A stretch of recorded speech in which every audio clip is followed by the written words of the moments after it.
मध्यमाम् अस्मद् आचार्यपर्यन्तां वन्दे गुरुपरम्परां कलयामि कलिध्वंसं कविं लोकदिवाकरं यस्य कोऽपि प्रकाशादि आविद्यं निगमं तमः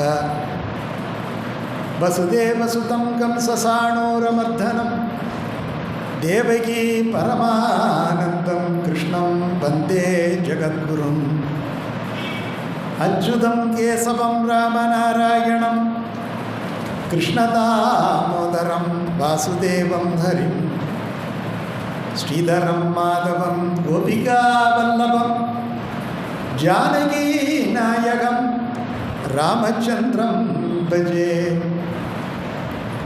பெரியவர்களே, சிதம்பரம் இந்த 16 கால் மண்டப திருவிழா கடந்த 51 ஆண்டுகளாக நடைபெற்று வருகின்ற கோகுலாஷ்டமி திருவிழாவின் ஒரு சிறப்பான பகுதி உருவடி உற்சவம். அந்த உருவடி உற்சவத்தை ரொம்ப காலமாக நடத்தி வருகின்றார்கள்.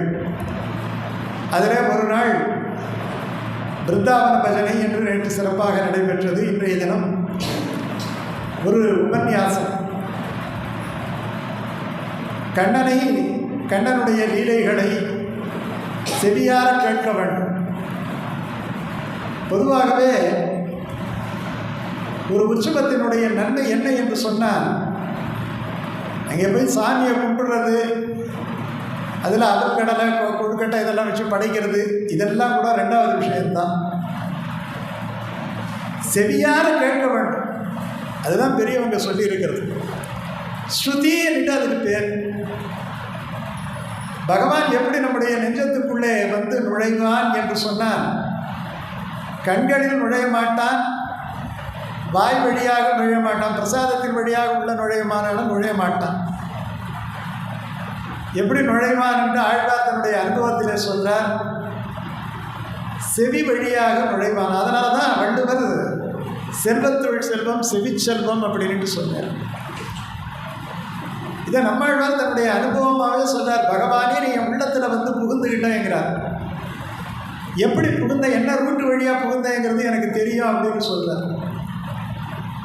புவியும் இருவிசும்பும் நின்னகத்த நீ என் செவி வழி புகுந்து சிந்தைதனில் நின்றாய்கிறார். அப்படின்னா என்ன அர்த்தம்?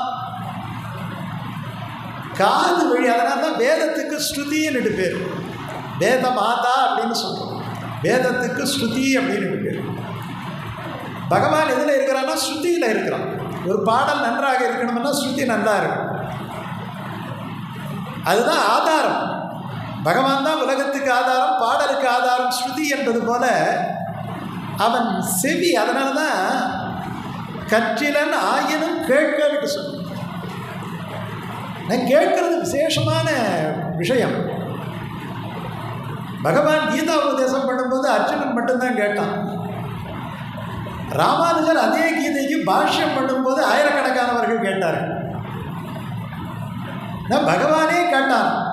மகாபாரதத்திலே 3 பகுதிகள் இருக்கு.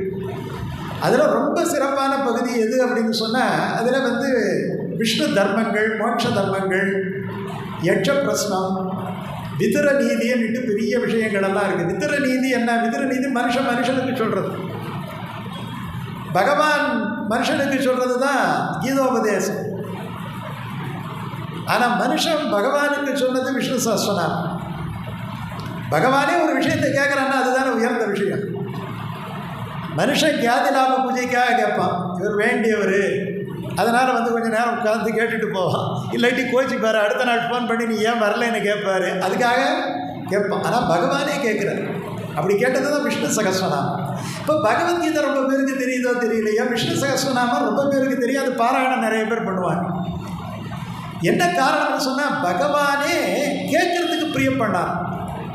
அதனால் எந்த இடங்களிலெல்லாம் இவனை பற்றி பேசப்படுகிறதோ அந்த இடத்துல எல்லாம் ஒரு அமானுஷ்ய ரூபமாக, ஒரு சூட்சுமமாக இறைவன் வந்து இருப்பான். அதனால் அந்த இடத்துல ரொம்ப மரியாதையாக நடந்துக்கணும்னுட்டு பெரியவங்க சொல்லியிருப்பாங்க. ஒரு காலட்சேபத்தை எப்படி சொல்லணும்னுட்டு முறை இருக்கோ, அதே மாதிரி எப்படி கேட்கணும்னுட்டு முறை இருக்கு. எப்படி கேட்கணும் அப்படின்ட்டு முறை இருக்கு. சிரத்தையோடு கேட்கணும். எப்படி கேட்கணும்? சிரத்தையோடு கேட்கணும், கைகட்டி வாய்ப்பத்தி கேட்கணும்.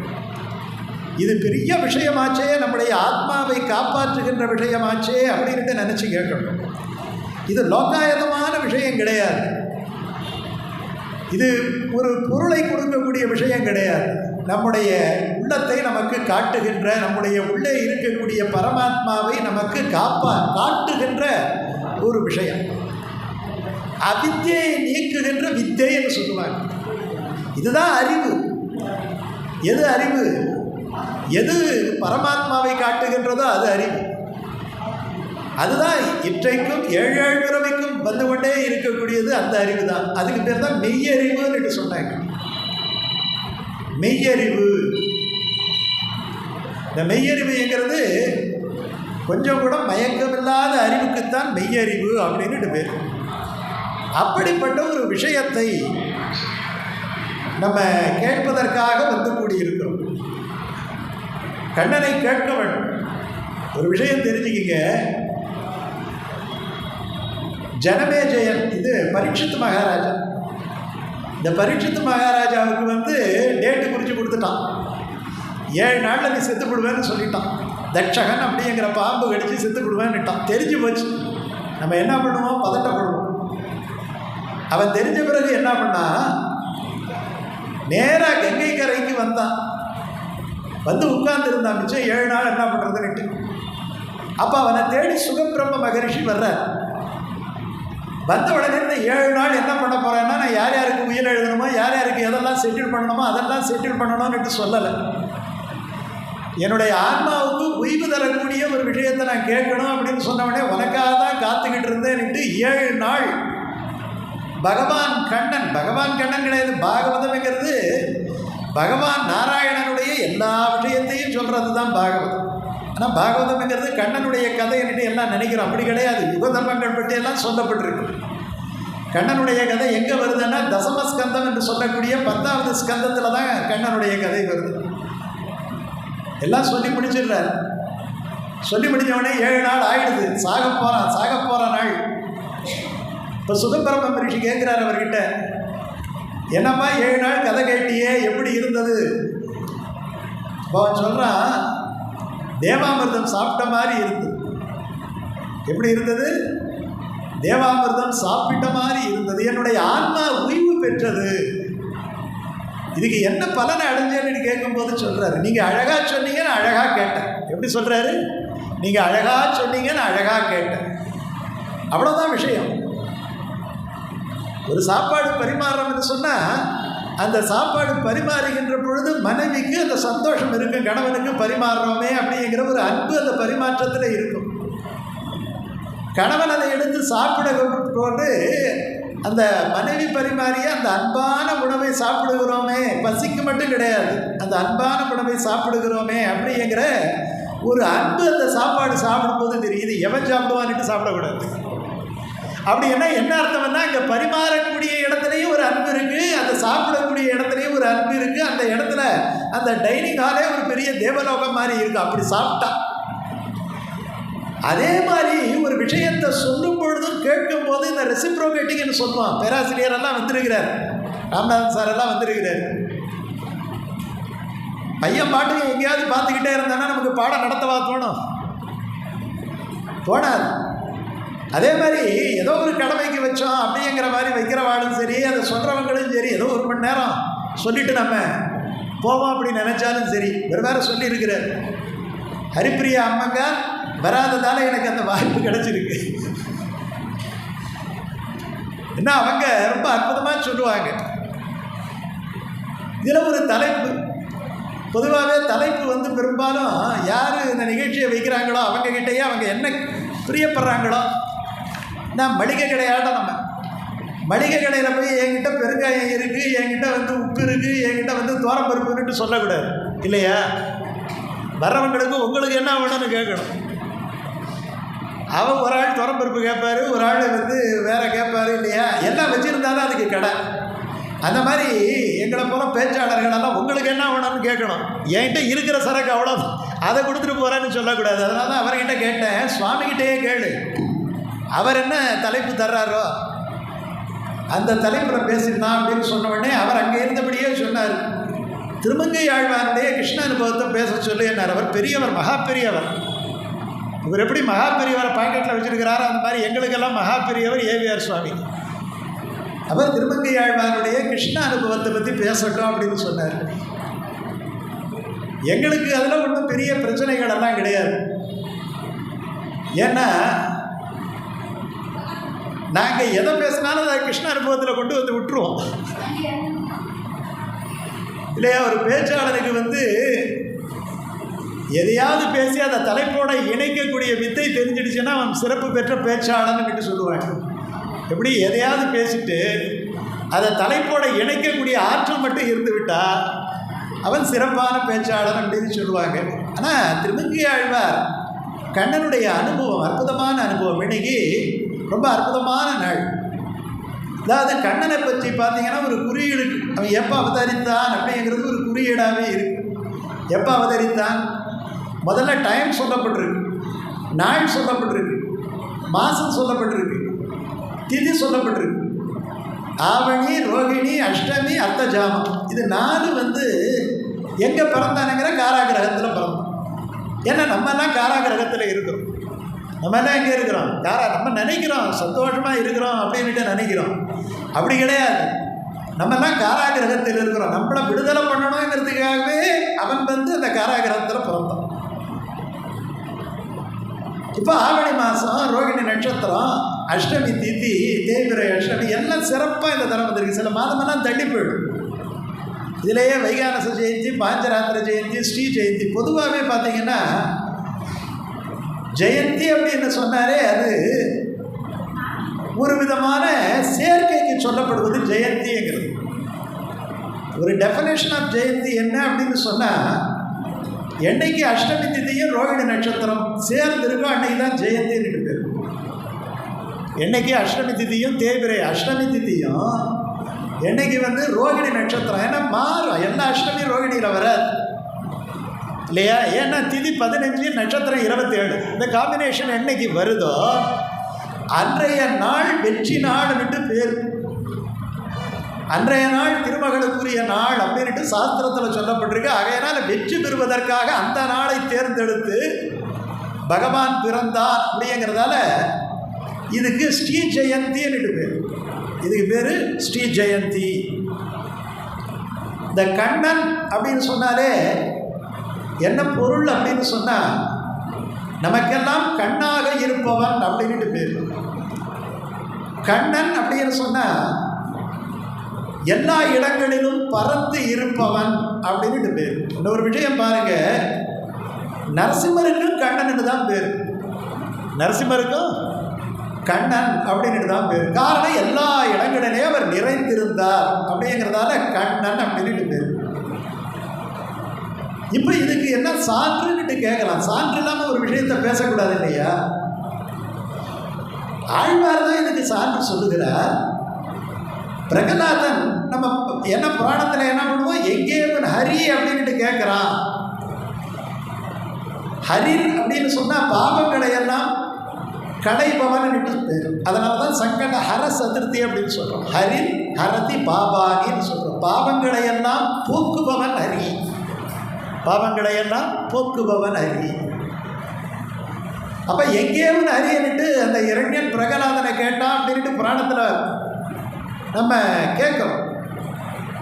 ஆனால் ரொம்ப நுட்பமாக ஆழ்வார் சொல்கிறார், நீ எல்லா இடங்களையும் இருக்கிறேன்னுட்டு ஹரிய சொல்கிறியே, பகவானை சொல்கிறியே, எல்லா இடங்களையும் இருக்கக்கூடியவன் இங்கே இருக்கிறானா அப்படின்ட்டு கோபிக்கிறான் அப்படின்ட்டு ஒரு பாடலை சொல்கிறான். அந்த பாடல் என்ன தெரியுமா? அவன் கேட்குறான், ஏன்பா இந்த தூணில் இருக்கிற, இந்த தூணில் இல்லைப்பா, எல்லா தூண்லையும் இருக்கிறான், நீ தொட்ட இடங்கள்லாம் இருக்கிறான் அப்படியெல்லாம் சொல்லாத, இந்த தூணில் இருக்கிறானா அது மட்டும் சொல்லிடுறான். நான் தான் எல்லா இடத்துலையும் இருக்கிறான்னு சொல்கிறேனே, அப்புறம் என்ன நீ ஸ்பெசிஃபிக்காக இந்த தூணை கேட்குற? எங்கும் புலன் கண்ணன், இது யார் சொல்கிறது? பிரகலாதன் சொல்கிறான். என்னுடைய அப்படின்னா கண்ணன் என்ன அர்த்தம்? எங்கும் இருப்பவன் விட்டான். அப்போ கண்ணன் என்பதற்கு கண்ணாக இருப்பவன், கண்ணன் என்பதற்கு எல்லா இடங்களிலேயும் இருப்பவன் அப்படின்ட்டு வருது இல்லையா. எங்கும் புலன் கண்ணன் என்ற மகனை காய்ந்து கோச்சிக்கிறான். அப்படியெல்லாம் சொல்லாத, எனக்கு வேகா சொல்லாத. அதனால தான் இன்னொருத்தாலும் சொல்கிறாரு, அவன் இட்ட துணை அவன் தட்ட என்கிறார்.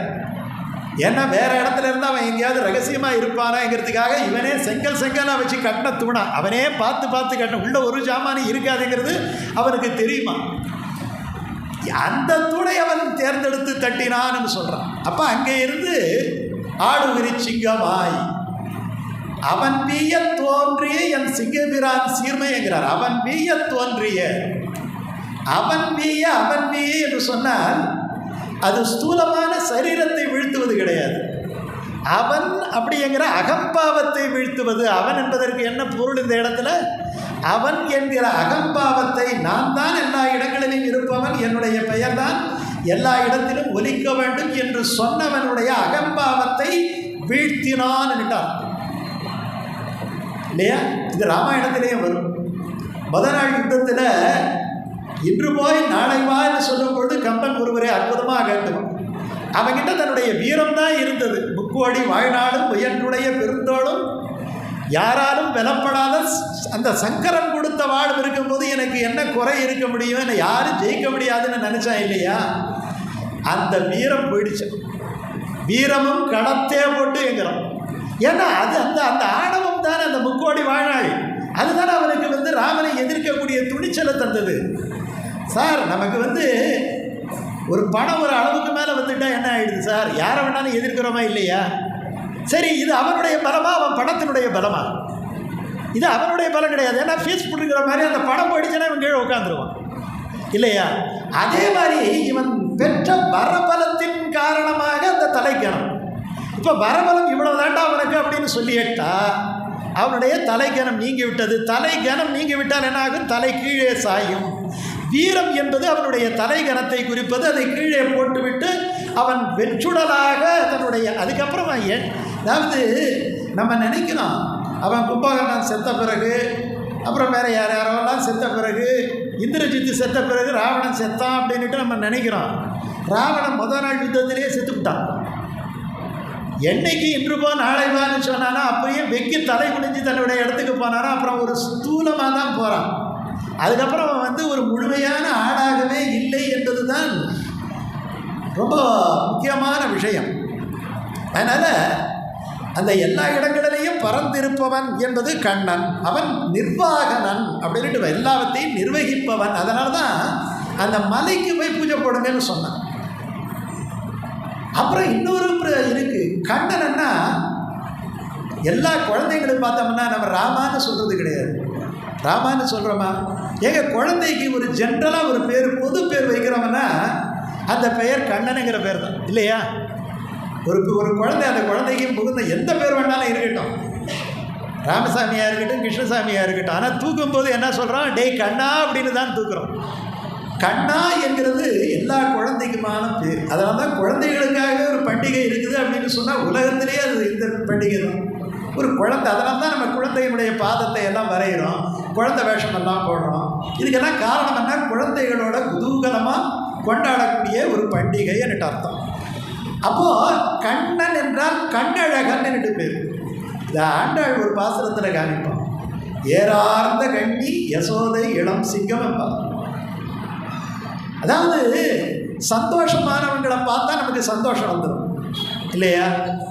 அதே மாதிரி ஒரு நல்ல ஒரு பர்சனாலிட்டி உள்ள ஆளுங்ககிட்ட பழகும் போது நமக்கு ஒரு பர்சனாலிட்டி வந்துடுமா? வந்துடாதா?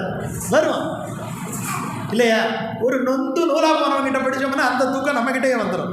நல்ல கலகலப்பாக பேசுகிறவன், ஒரு பர்சனாலிட்டியாக இருப்பவன், அவன்கிட்ட பழகணும்னா அந்த பர்சனாலிட்டி நமக்கு வந்துடும். அதே மாதிரி ஒரு குழந்தையினுடைய குதூகலத்தை பார்க்கும்போது தாய்க்கும் அந்த குதூகலம் வந்துவிடும். அந்த மாதிரி அழகான கண்ணனை பார்த்து பார்த்து ஏற்கனவே அழகான அந்த யசோதைக்கும் அந்த அழகு வந்து விட்டது. ஏறார்ந்த கண்ணி யசோதப்போ கண்ணனா என்ன அர்த்தம்? அழகன், கண்ணழகன் அர்த்தம். அவள் கண்ணனா எங்கும் இருப்பவன், கண்ணனா எல்லாத்தையும் நிர்வகிப்பவன், கண்ணனா கண்களாக இருப்பவன், கண்ணோட்டம் உடையவன். கண்ணன் என்றால் அழகன் என்று பெயர். இப்படி கண்ணுக்கு எத்தனையோ விஷயங்கள் இருக்கு. இப்போ திருமங்கை ஆழ்வாருடைய கிருஷ்ண அனுபவம். இப்போ திருமங்கை ஆழ்வாருக்கு நம்ம புதிய செய்திகள் பல விஷயங்களை தெரிஞ்சுக்கணும். திருமங்கை ஆழ்வார் தான் ஆழ்வார்களிலே கடைசி ஆழ்வார். 12 ஆழ்வாரில் கடைசி ஆழ்வார் யார் அப்படின்னு சொன்னால் திருமங்கை ஆழ்வார் தான். இப்போ திருமங்கை ஆழ்வாருடைய கண்ணன் அனுபவம் கிருஷ்ணன் அனுபவம் பண்ணிட்டு கொடுத்ததால இந்த திருமங்கை ஆழ்வாருக்கும் இந்த கண்ணனுக்கு என்ன ஒரு சாமியம் இருக்குது அப்படிங்கிறத நம்ம தெரிஞ்சுக்கிட்டால் நமக்கு அது ஒரு சுவாரஸ்யமாக இருக்கும்.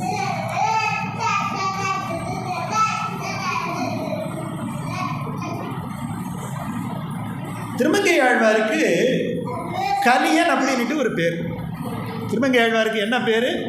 கலியன், கலையாமி கலித்வம்சம் அப்படின்னு பேர். கலியன் பேர், நீலன் பேர். அப்புறம் தான் அவர் திருமங்கை ஆழ்வாராக மாறுறார். பெரியாழ்வாருக்கு விஷ்ணு சித்தர் என்று பேர், பட்டார்பிரான் பேர். அப்புறம் தான் பெரிய ஆழ்வார் பேர் இல்லையா? நம்ம ஆழ்வாருக்கு அதே மாதிரி காரிமாறன் அப்படின்னு பேர். காரிங்கிறவருக்கு இந்த குழந்தையா பிறந்ததால காரிமாறன், சடகோபன் பேர். அப்புறம் தான் அவருக்கு நம்ம ஆழ்வார்ன்ட்டு பேர். புரியுதுங்களா? அந்த மாதிரி இவருக்கு நீலன் அப்படின்னு பேர். ஒரு குறுநில மன்னனாக இருந்ததாலே இவருக்கு நீலன் அப்படின்னு பேர். கலியன் பேர். இப்போ ஆழ்வாருக்கு கலியன் பேருன்னா கண்ணனுக்கு கலியன் பேர். கலியன் என்பதற்கு வலிமை உள்ளவன், மிடுக்கு உடையவன் பேர். கண்ணன் எப்படி நடந்து வருவான் அப்படிங்கிறத ஆண்டாள் சொல்லும் பொழுது வாரணமாயிரம் சூழ வலம் செய்து ஒரு யானையை போல நடந்து வருவானா. தொடர் சங்கிலிகை சலார் விலார் என்று தூங்குகொன் மணி வலிப்ப படர் மும்மத வேழம் புனல் சோர வாரணம் பையன் என்றுவது போல். யானை எப்படி நடந்தால் எப்படி இருக்கும்? யானை மெதுவாக நடந்து வந்தால் எவ்வளோ அழகாக இருக்கும். யானை அம்பாரி தானே. அப்போ யானையை பார்த்தாலே ஒரு காம்பீரியம் தெரியும் இல்லையா, ஒரு மிடுக்கு தெரியும் இல்லையா? அந்த மிடுக்கு கண்ணனிடத்திலே இருக்கும். அதே மாதிரி திருமங்கை ஆழ்வாருக்கு மிடுக்கு உடையவன்ங்கிறதால அவருக்கும் கலியன் பேர். அவருக்கும் கலியன். 30 மூவர் அமரர்க்கும் முன் சென்று கப்பம் தவிர்க்கும் கலியே துயிலழாய் அப்படின்னு சொல்றதால கலியன் என்பது கண்ணனுக்கு பெயர், கலியன் என்பது திருமங்கை ஆழ்வாருக்கு பெயர். 2 பேருமே நல்லா பாடக்கூடியவங்க. 6 பிரபந்தத்திலே திருநெடுந்தாண்டகம் பிரபந்தம் என்பது இசை பிரபந்தம் என்று சொல்லுவாங்க. அந்த இசை பிரபந்தம் பாடினவனே பெருமாளே உனக்கு என்ன வேணும்னு கேட்டாரா? யார்கிட்ட? திருமங்கை ஆழ்வார்கிட்ட. திருமங்கை ஆழ்வார் எனக்கு ஒன்றும் வேண்டாம், ஆழ்வாருடைய தமிழுக்கு வேதசாமியம் வேணும்னு கேட்டார் ஸ்ரீரங்கத்தில். அப்போ தமிழுக்கு முதல்ல வேதம் கேட்கக்கூடிய வடமொழி சமஸ்கிருத வேதம் கேட்கக்கூடிய காதுகள் இனி தமிழை கேட்க வேண்டும் அப்படின்னு பிரார்த்தனையை முதலிலே வைத்து அதை நிறைவேற்றி இன்றளவும் அது இசைத்தமிழாகவும் இயல் தமிழாகவும் தமிழ் விழாவாக 20 நாள் நடப்பதற்கு காரணம் கவர்மெண்ட் ஆஃப் தமிழ்நாடு கிடையாது. அது யாரு? திருமங்கை ஆழ்வாருடைய சங்கல்பம். பெருமாளே கேட்கிறார், உனக்கு என்ன வேணும்னு கேட்கிறார். நீ அத்தியன உற்சவத்தில் வேதம் தானே கேட்டிருக்கிற, இனிமேல் எங்கள் ஆழ்வார் தமிழை கேளுங்கிறார். ஆகட்டும்ங்கிறார். உடனே பட்டோலை எழுதி ஆழ்வார் திருநெல்வேலியிலேருந்து வரவழைச்சி 20 நாள் விழா. முதல்ல 10 நாள் நடந்தது, அப்புறம் 20 நாள். அதெல்லாம் 10 நாள் ராப்பத்துன்னுட்டு ஒரு விழா. இதெல்லாம் நுட்பமான செய்திகள். அப்போ தமிழுக்கு ஏற்றம் கொடுத்தவர். அது கொடுப்பதற்கு காரணம் அவருடைய பாட்டு, இறைவனை கவர்ந்த பாட்டு. அப்போ கண்ணன் ஒரு பெரிய மியூசிஷியனுங்கிறது உங்களுக்கு எல்லாம் தான் தெரியும். இப்போ புல்லாங்குழல் இல்லாத கண்ணனை எங்கேயாவது பார்த்துருக்கிறீங்களா? இல்லை இல்லையா? குழலூதி மனமெல்லாம் கொள்ளை கொண்ட பின்னும் குறையேதும் எனக்கு ஏதடின்னுட்டு பாட்டு. குழலூதி மனமெல்லாம், நம்ம மனத்தை எப்படி கொள்ளை கொள்கிறோம்? குழலூதி மனமெல்லாம் கொள்ளை கொண்ட பின்னும் குறையேதும் எனக்கு. கண்ணனுடைய புல்லாங்குழலை செய்ய கேட்டால் குறைய போயிடுமா, எல்லாம் கிடச்சிடுமா. இசைன்னுட்டு அர்த்தம். இசைன்னா புகழ்னுட்டு அர்த்தம். கண்ணனுடைய அந்த புல்லாங்குழல் இசையை கேட்டால் புகழ் தரும், நம்மை இசைய வைக்கும், ஏற்றுக்கொள்ள வைக்கும் இல்லையா? அப்படிப்பட்ட இப்போ திருமங்கை ஆழ்வார் கடவுளையே இசை பாடி ஏற்றுக்கொள்ள வைத்தார். கடவுளே தலையாட்டினார் இல்லையா, இசைத்தார் இல்லையா? அதனால் திருமங்கை ஆழ்வாருடைய இசைக்கு பகவானே இசைந்தான். பகவானுடைய இசைக்கு ஆயர்பாடியில் உள்ள கோபியர்களெல்லாம் பின்னாலே ஓடினார்கள். அப்போ இசையிலே வந்தவர்கள் 2 பேரும் என்கிறதால திருமங்கை ஆழ்வாருக்கும் கண்ணனுக்கு ஒரு ஏற்றம் இல்லையா, 2 பேரும் பெரிய அளவில் ஏற்றம்னுட்டாங்க.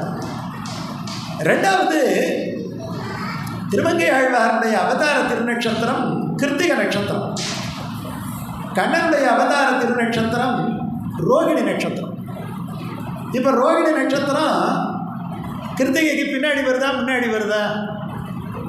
பின்னாடி வருது. அசுவனி, பரணி, கிருத்திகை, ரோகிணி. அப்போ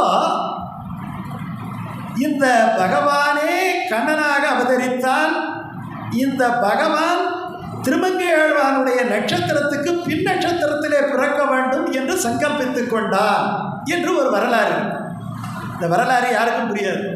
என்னையா கிருஷ்ணன் எப்போ பிறந்தா, ஆழ்வார் எப்போ பிறந்தார் இல்லையா, குழப்பது இல்லையா? நமக்கெல்லாம் குழப்பினாதான் உபன்யாசம்னுட்டு அர்த்தம்.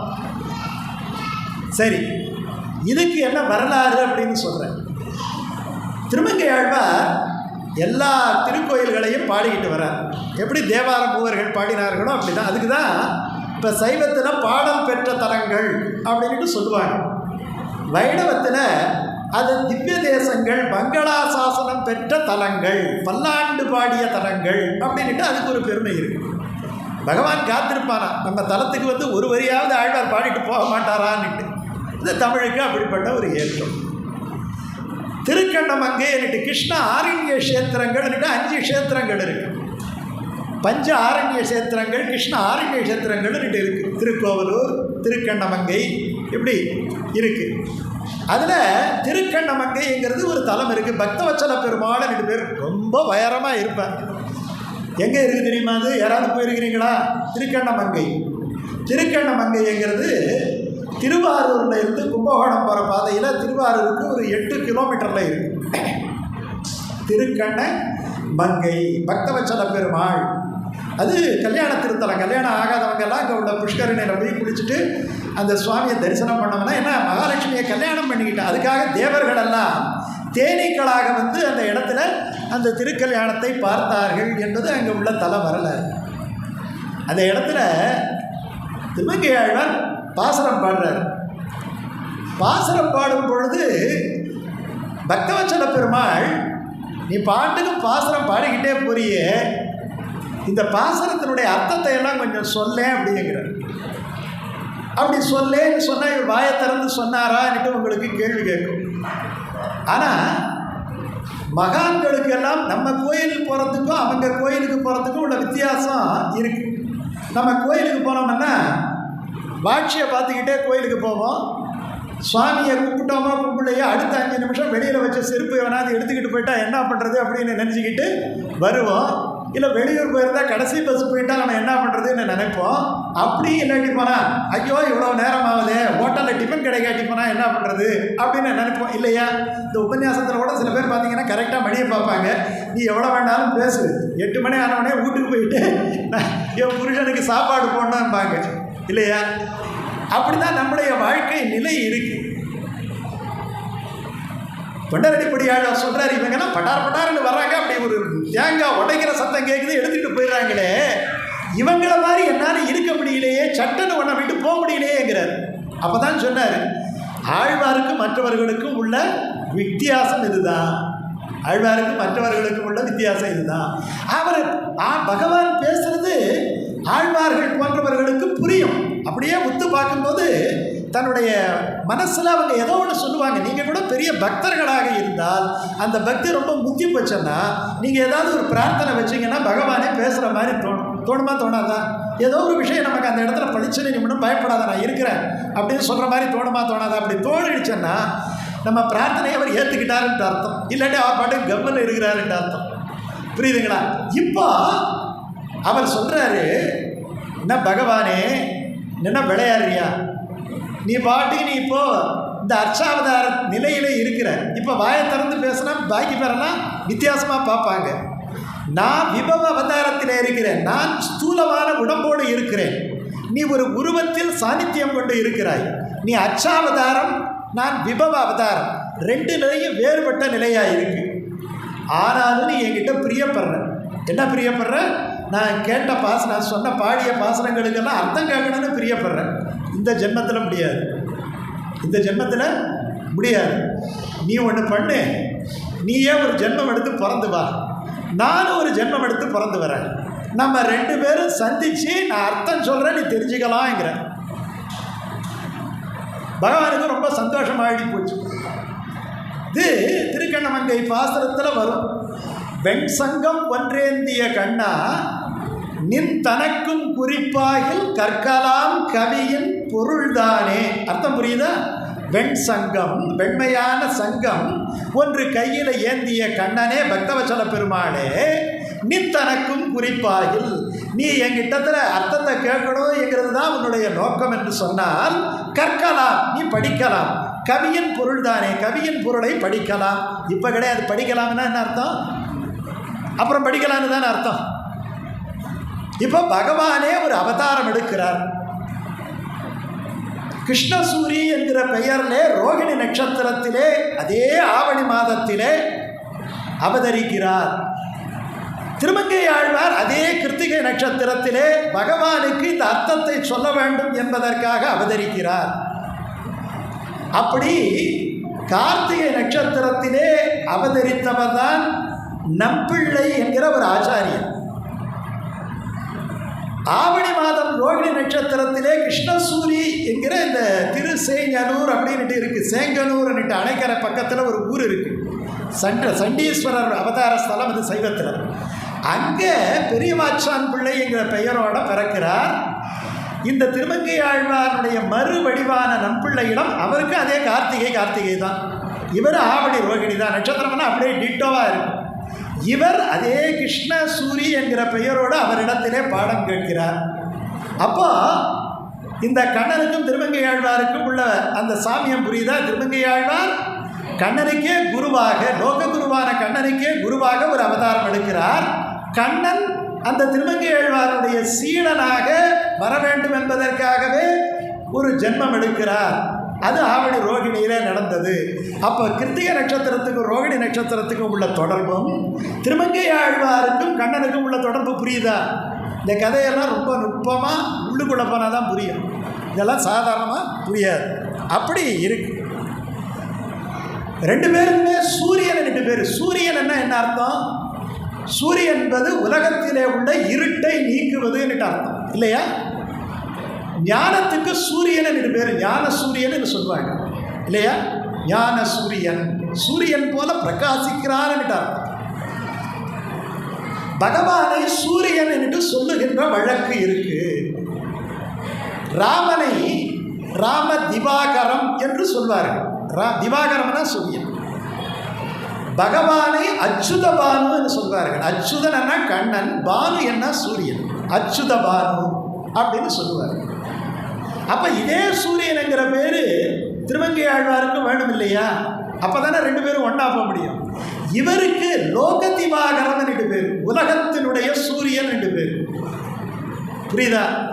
ராமருக்கு ராம திவாகரம் 2 பேர், கண்ணனுக்கு அச்சுதபானு 2 பேர். அச்சுதன் என்கிற பெயரை ரொம்ப உயர்வான பேர். அச்சுதன் அப்படின்னா என்ன சொன்னால், எடுப்பிலேயே முதல் திருநாமத்தை நம்ம ஆசமனியம் பண்ணும்போது அச்சுதாய நமஹா அப்படியப்போம். அச்சுதன் என்றால் நழுவாதவன் என்று பேர். நம்ம கண்ணனை பிடிச்சிக்கிட்டோம்னா நம்மக்கிட்ட இருந்து போக மாட்டான். சரி, நம்மக்கிட்ட இருந்து அவன் நம்ம கெட்டியாக பிடிச்சிக்கலாம். நமக்கு அந்த சக்தி இருக்குது அவனை பிடிச்சிக்கிற சக்தி. என்ன, நமக்கு அந்த சக்தி கிடையாது. ஆனால் நம்மை நழுவ விடாமல் அவன் கெட்டியாக பிடித்து கொள்வான். ஆகையினாலே அச்சுதன் என்கிற பேருக்கு 2 பொருள் உண்டு. நழுவாதவன் என்று ஒரு பொருள் உண்டு, நழுவ விடாதவன் என்று ஒரு பொருள் உண்டு. கண்ணன் நழுவாதவன், நம்மை விட்டு போகாதவன். நழுவ விடாதவன், நம்மை போக விடாதவன். ஆகையினால் அவருக்கு அச்சுதபானு பேர். இவருக்கு கலையாமி கலித்வம்சம் கவிம் லோக திவாகரம். திருமங்கை ஆழ்வாருக்கு இந்த உலகத்தை எல்லாம் தமிழால் காப்பாற்றுவதற்கு வந்த ஞான சூரியன் என்று பேர். அப்போ கண்ணன் ஒரு சூரியன், திருமங்கை ஆழ்வார் ஒரு சூரியன். அப்போ 2 சூரியன்கள் என்று பொருள்படுது இல்லையா?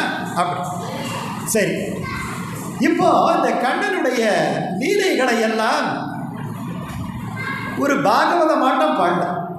ஒரு பாகவதத்திலே எப்படி தசமஸ்கந்தத்திலே கண்ணனுடைய லீலைகளை எல்லாம் அப்படியே நிரல் நிறையாக பாடுகின்றார்களோ அந்த மாதிரி ஆழ்வார்கள் பாடவில்லை.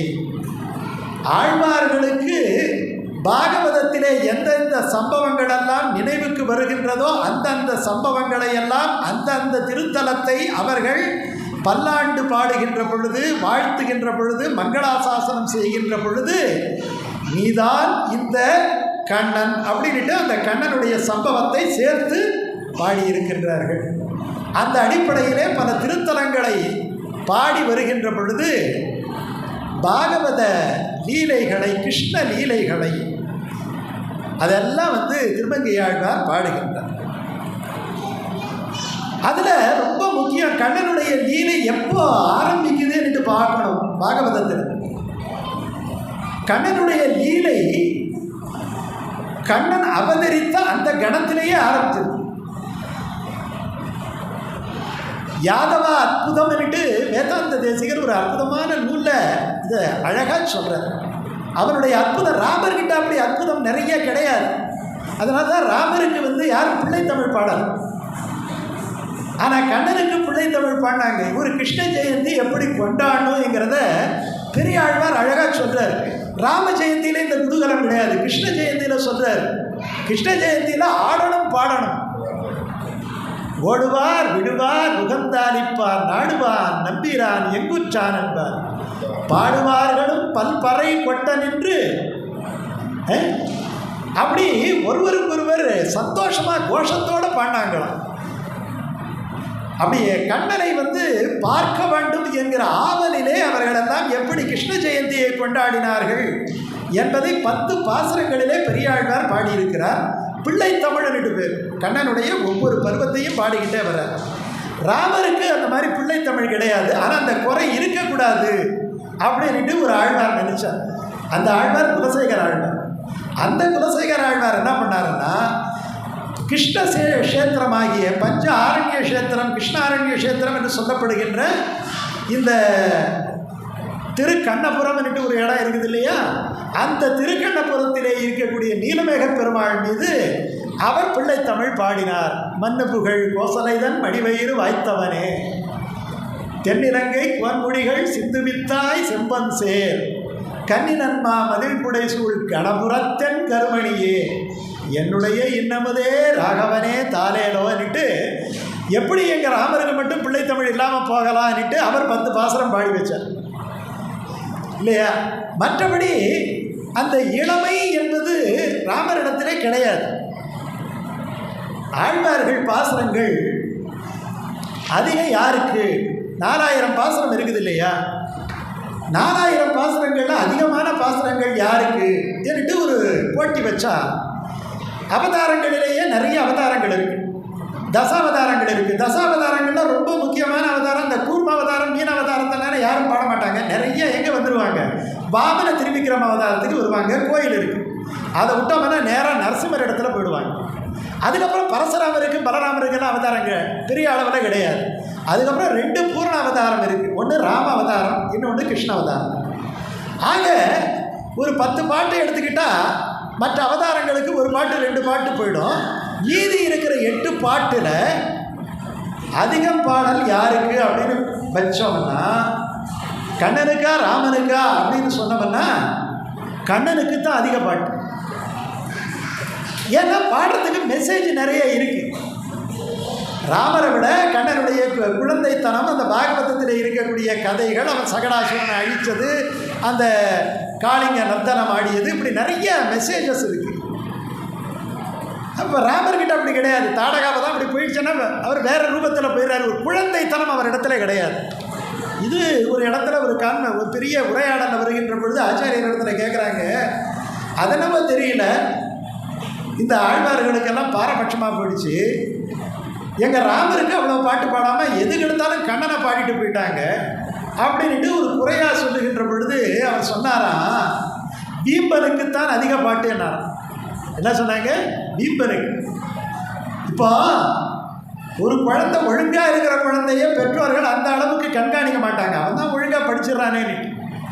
எந்த குழந்தை விளையாட போயிடுதோ, எந்த குழந்தை பூர்வம்பை வாங்கிட்டு வருதோ, எந்த குழந்தை சொல்கிற பேச்சை கேட்காம இருக்கோ, எந்த குழந்தை சொல்கிற பேச்சாமல் கேட்காம இருக்கிற மாதிரி நடிக்குதோ, நான் அது ஜாக்கிரதையாக சொல்லணும் இல்லையா?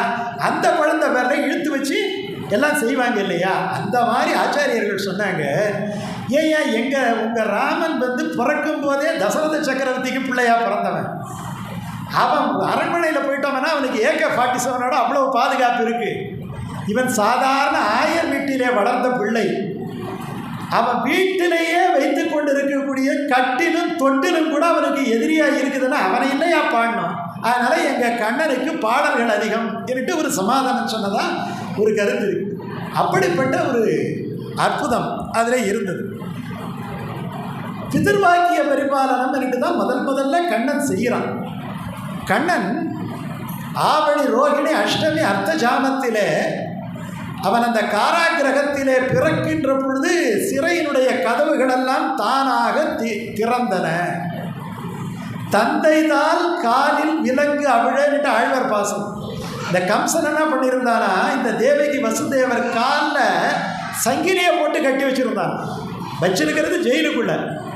அந்த ஜெயிலுக்குள்ள கூட அந்த சுதந்திரம் இல்லாமல் 2 பேரையும் சங்கிலியாலே பிணைத்து வைத்த உடனே, இந்த கண்ணன் பிறந்த உடனே இந்த சங்கிலி 2 தெரிச்சு போச்சு.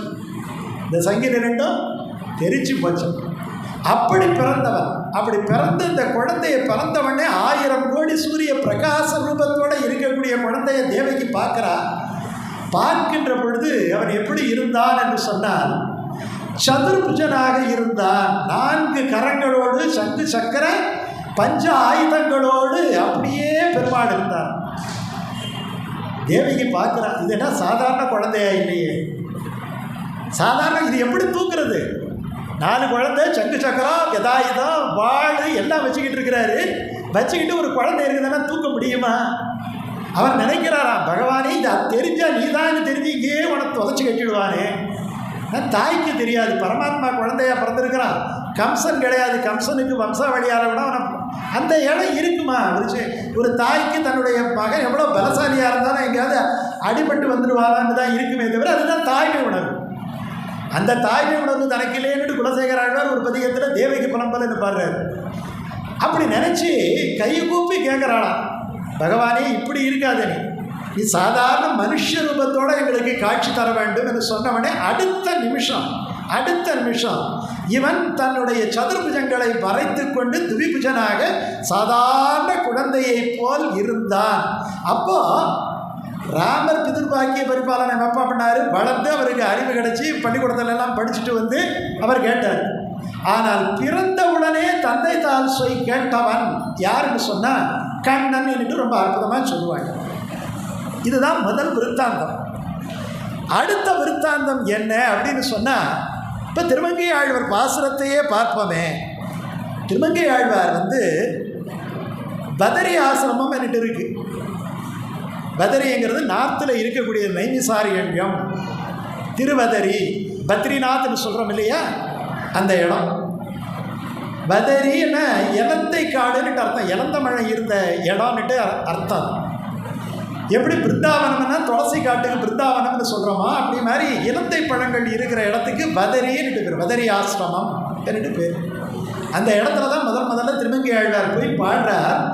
கண்ணனை பாடுகின்ற பொழுது முதல்ல அவருக்கு எது ஞாபகத்துக்கு வருது அப்படின்னு சொன்னால், இந்த பூதனை பால் குடித்த விருத்தாந்தம் தான் ஞாபகம் வருது. இப்போ திருமங்கை ஆழ்வாருடைய பாசுரம் பாருங்க. பேயிடைக்கிருந்து வந்த மற்றவள் தன் பெருமுலை சுவைத்திட. அர்த்தம் புரியுதா? பேயாக வந்தவள் எனக்கு அர்த்தம். பேய் இடைக்கிருந்து வந்த மற்ற அவள் தன் பெருமுலை, பெரிய மார்பகமா, ராட்சசிக்கு எப்படி இருக்கும்? பெருமலை சுவைத்திட பெற்ற தாயிடை திருத்தல் அஞ்சுவன் என்று தளர்ந்திட வளர்ந்த என் தலைவன் சேய் முகட்டு உச்சி அண்டமும் சுமந்த செம்பன் செய் விலங்கல் இலங்கு வாய் முகட்டிழிந்த கங்கையின் கரை மேல் பதரி ஆசிரமத்தில் உள்ளானே. பேயிடைக்கிருந்து வந்த மற்றவள் தன் பெருமுலை சுவைத்திட பேயாக வந்தவள். கண்ணன் பால் குடிக்கிற குழந்தையாக இருக்கிறான், ரொம்ப சிறு குழந்தை. அந்த காலத்தில் எல்லாம் பார்த்தோம்னா நம்ம பல விஷயங்களை தெரிஞ்சுக்கணும். இப்போ எல்லாம் பார்த்தீங்கன்னா தாய்ப்பாலுக்குன்னே விழா நடத்துகிறாங்க. தாய்ப்பால் தான் சத்துள்ள பாலை விட்டு யார் சொன்னால் தெரியுது, டாக்டர் சொன்னால் தான் தெரியுது. அப்போ டாக்டர் யாரும் சொல்ல மாட்டாங்க, அவங்களுக்கே தெரியும் இல்லையா? இந்த குழந்தை இன்னும் புஷ்டியாக வளரணுங்கிறதுக்காக அப்போல்லாம் என்ன பண்ணுவாங்க, தாய்க்கு பால் பத்தாட்டி போனால் அதே நேரத்தில் வேறு குழந்தையை வைத்துக்கொண்டு அதிகப்படியாக பால் சுரக்கிற தாய்களெல்லாம் வந்து பால் கொடுக்குற வழக்கம் இருக்கு. திருவிக்காவே எழுதுறாரு, யாரோ ஒருத்தவங்க வந்தாங்க வந்து எனக்கு பால் கொடுத்தாங்க அப்படின்ட்டு எழுதுறார். அது வேறு சமயத்தை சார்ந்த அந்த அம்மா வந்து தன்னுடைய தாய்மை உணர்வினாலே எனக்கு பால் கொடுத்தாங்கன்னு எழுதுறார். அப்படி கொடுக்கக்கூடிய காலமெல்லாம் உண்டு. பிறந்த குழந்தைக்கு தாய்மார்கள் வந்தால், தானும் ஒரு சின்ன குழந்தைய வச்சுருக்கிற தாய்மார்கள் வந்தால் தன்னுடைய இப்போ அதெல்லாம் அனுமதிக்க மாட்டாங்க. அப்போ அது இருந்தது. இல்லாட்டி பூதனை எப்படி வந்து பால் கொடுப்பான் இல்லையா? அவன் திடீர்னுட்டு ஒரு மகாலட்சுமி போல ஒரு தோற்றம். கண்ணன் வந்து எங்கேயோ குழந்தை பிறந்துட்டான், இருக்கிற குழந்தை அவ்வளோ பேரையும் காலி பண்ணிட்டு ஒரு ஆர்டர் பண்ணணும். அதனால் தங்கிட்ட இருக்கிற பேய் பூதகணங்கள் அசுரர்கள் எல்லாரையும் எல்லா இடங்களையும் அனுப்புகிறான்.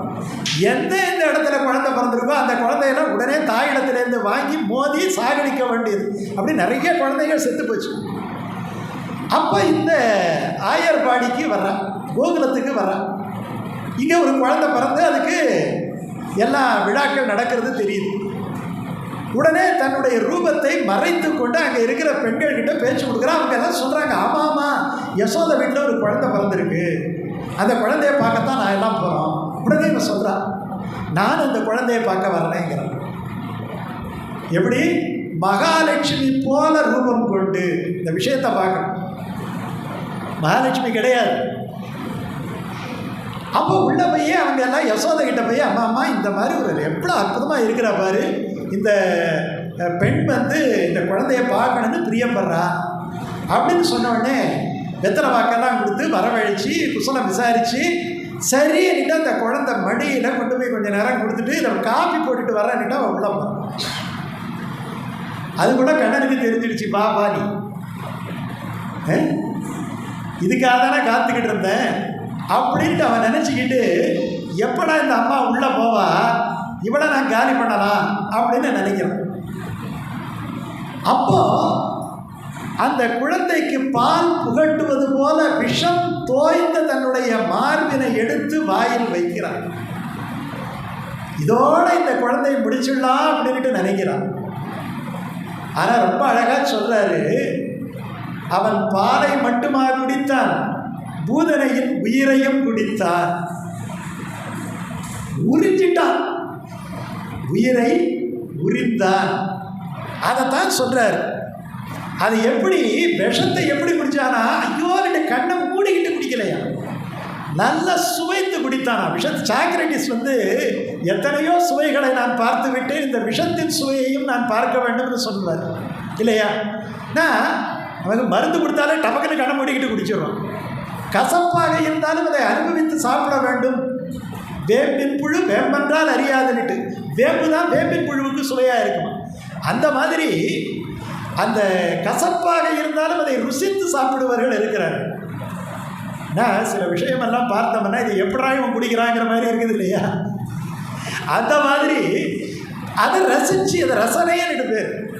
அப்படி இந்த பேயின் பாலை, விஷப்பாலை கூட கொஞ்சம் கூட அவன் முகம் சுளிக்காமல் ஏதோ அமிர்தத்தை பருகுவது போல பருகினான். அதைத்தான் எழுதுறாரு. ஏன்னா சுவைத்திடங்கிற வார்த்தை ரொம்ப முக்கியமான வார்த்தை. ஆழ்வார் பயன்படுத்துகிற வார்த்தையில் என்ன, பேயிடை கிருந்து வந்து மற்றவள் தன் பெருமலை சுவைத்திட. அவளுடைய உயிரை சுவைத்தான், பாலை சுவைத்தான். சுவைத்த உடனே அவள் பெருசா தன்னுடைய அசல் உடம்போடு பெரிய பெரிய மலை விழுந்து கிடக்கிறதாட்டம் கிடக்கிறாள். ஐயோன்ட்டு ஒரு சத்தம். ஐயோ இவன் அழகென்பதோர் அழியாள். ஐயோ என்பது ரெண்டு சொல்ல இருக்கு. ஒன்று வியப்பு சொல்லாமல் ஐயோ பயன்படுத்தலாம் இல்லையா? இன்னொன்று ஒரு அவல சொல்லாமல் ஐயோ பயன்படுத்தலாம். இந்த இடத்துல அவல சொல்லோடு கீழே விழுந்தாள். விழுந்த உடனே அவள் ஓடி வர்றான். தாய் அங்கேருந்து பதறி போய் ஓடி வர்றான். என்ன ஆச்சு என் குழந்தைக்கு, என்ன ஆச்சு என் குழந்தைக்கு? இங்கே பார்த்தோம்னா ஒரு பெரிய மலை. ஐயோ, மகாலட்சுமி போல ஒல்லியா ஒரு பொண்ணு வந்தால் இங்கே பார்த்தீங்கன்னா இந்த மாதிரி இருக்கிறாளே. அப்போ தான் அவங்களுக்கு புரியுது. அந்த மார்பின் மேலே ஏறி பால் வந்து வாயிலே வழிய விளையாடி கொண்டிருந்தான். இப்பொழுது இந்த குழந்தைய தூக்கணும் இல்லையா? சாதாரணமாக எப்படி இருந்து என்ன பண்ணுவோம்? ஐயோ அப்படின்ட்டு இந்த குழந்தைய தூக்குவோம் இல்லையா? ஏன்னா யசோதை திருமங்கை ஆழ்வார் என்ன சொல்கிறாரு, இந்த குழந்தைய தூக்குறதுக்கு யசோதை பயப்படுறாங்க. ஏன்னா என்னதான் இருந்தால் கூட இது ஒரு இடத்துல போய் மாட்டிக்கிட்டால் பதறுவாங்க இல்லையா, கிட்டக்க போக மாட்டாங்க. இந்த மாதிரி ஒரு அச்சம், இனிமேல் நான் எப்படி இவருக்கு பால் தருவேன் என்பது போல ஒரு சைக்காலஜிக்கல் டிப்ரெஷன் அப்படின்னு வச்சுக்கிங்க இல்லையா? ஒரு விதமான உணர்வில் ஒரு விதமான அச்ச உணர்வு இந்த குழந்தையை பார்த்தவனே வந்துடுது. இப்போ நம்ம வீட்டு குழந்தைய ஒரு பெரிய பயிர்வானை போட்டுட்டான்னு வச்சுக்கோங்க, இல்லை யாரோ ஒரு செஞ்சுட்டான்னு சொன்னால் நம்ம என்ன பண்ணுவோம்? கிட்டக்க இவனா இந்த காரியத்தை செஞ்சான்னா கிட்டக்க போக மாட்டோம் இல்லையா? பயப்படுவோம். அந்த மாதிரி பயந்தாள். திருமங்கை ஆழ்வார் அனுபவத்தில் சொல்கிறாரு, தாயிடை கிருத்தல் அஞ்சுவதென்று தளர்ந்திட வளர்ந்த எம் தலைவனுங்கிறார். தளர்ந்து போயிட்டாளாம், தூக்கிறதுக்கு கூட பலம் இல்லாமல் இதை பார்த்தவனே தளர்ந்து போயிட்டான். எப்படிப்பட்ட காட்சி பாருங்க. பேய்முலையை சுவைத்து அவன் அந்த உயிரை பருகிவிட்டான். உயிரை பருகி அந்த உடம்போடு விளையாடுகின்ற குழந்தையை பார்த்தவுடனே யசோதை என்கிற தாய், இனிமேல் நான் எப்படி இவனுக்கு பால் தருவேன்? ஐயோ, இப்படிப்பட்ட பூதனை பாலை குடித்து விட்டு விளையாடி கொண்டிருக்கிறானே, இவன் என்ன குழந்தை என்று நினைத்து தளர்ந்து அஞ்சினாள். புரியுதா சொல்றது? அப்படிப்பட்ட பெருமான் இருக்கக்கூடிய இடம் திருவதரை ஆசிரமம் என்று சொல்றார். இதை வந்து ஆழ்வார்கள் பாகவத லீலை நிறைய லீலைகள் இருக்கு. ஆனால் ஆழ்வார்கள் ஒரு 5 அல்லது 6 லீலைகளைத்தான் பெரும்பாலும் பாடுவார்கள். சகடாசுர விருத்தாந்தம், காளிங்க நர்த்தனம் இல்லையா, அப்புறம் இந்த கன்று விழாமலம் எரிதல், அதுக்கப்புறம் இந்த பூதனை. இந்த எல்லா விதமான லீலைகளிலேயும் மிக அதிகமாக பாடுவது பேச்சுமலை உண்டு இல்லையா, பித்தாகி நின்றவன் அப்படியெல்லாம் சொல்லக்கூடிய ஒரு விஷயத்தை எல்லா ஆழ்வார்களும் விடாமல் பாடுவார்கள். இதை அழகா வேதாந்த தேசிகர் சொல்றாரு, கிருஷ்ண லீலைகளிலேயே பூதனையிடம் பால் குடித்த கண்ணனுடைய லீலைகளை எல்லாம் யார் கேட்கிறார்களோ அவர்கள் ஒரு தாயின் வயிற்றிலே பிறந்து ஒரு தாயினுடைய பாலை பருக வேண்டிய அவசியம் இல்லை. அப்படின்னா என்ன அர்த்தம்? பிறக்க வேண்டிய அவசியம் இல்லைன்னு அர்த்தம். அவர் சொல்றார், யத் அற்புதம் பாவயதாம் ஜனானா. இந்த யாதவ அற்புதம் என்று அவருடைய நூலுக்கு பேர். யத் அற்புதம் என்கிறார். இந்த அற்புதத்தை பாவயதாம் ஜனானாம் ஸ்தனந்த யத்வம் ந புனர் பபூவ என்கிறார். புனர் பபு என மறுபடியும் பிறத்தல் இல்லை, இல்லை. இந்த பூதனையினுடைய வரலாற்றை யாரெல்லாம் கேட்கிறார்களோ படிக்கிறார்களோ இந்த ஸ்கந்தத்தில் இதை படிக்கணும்னு அர்த்தம். அப்படி சொல்ற. அதுக்கடுத்தது ஒரு தலம். இது அப்படியே பாடிக்கிட்டே வர்றார். பாடிக்கிட்டே வந்து அகோபிலம் என்று சிங்கவேல்குன்றத்தை பாடிட்டு நேராக திருமலை திருப்பதிக்கு வர்றார். திருவேங்கடம் என்று பேர்.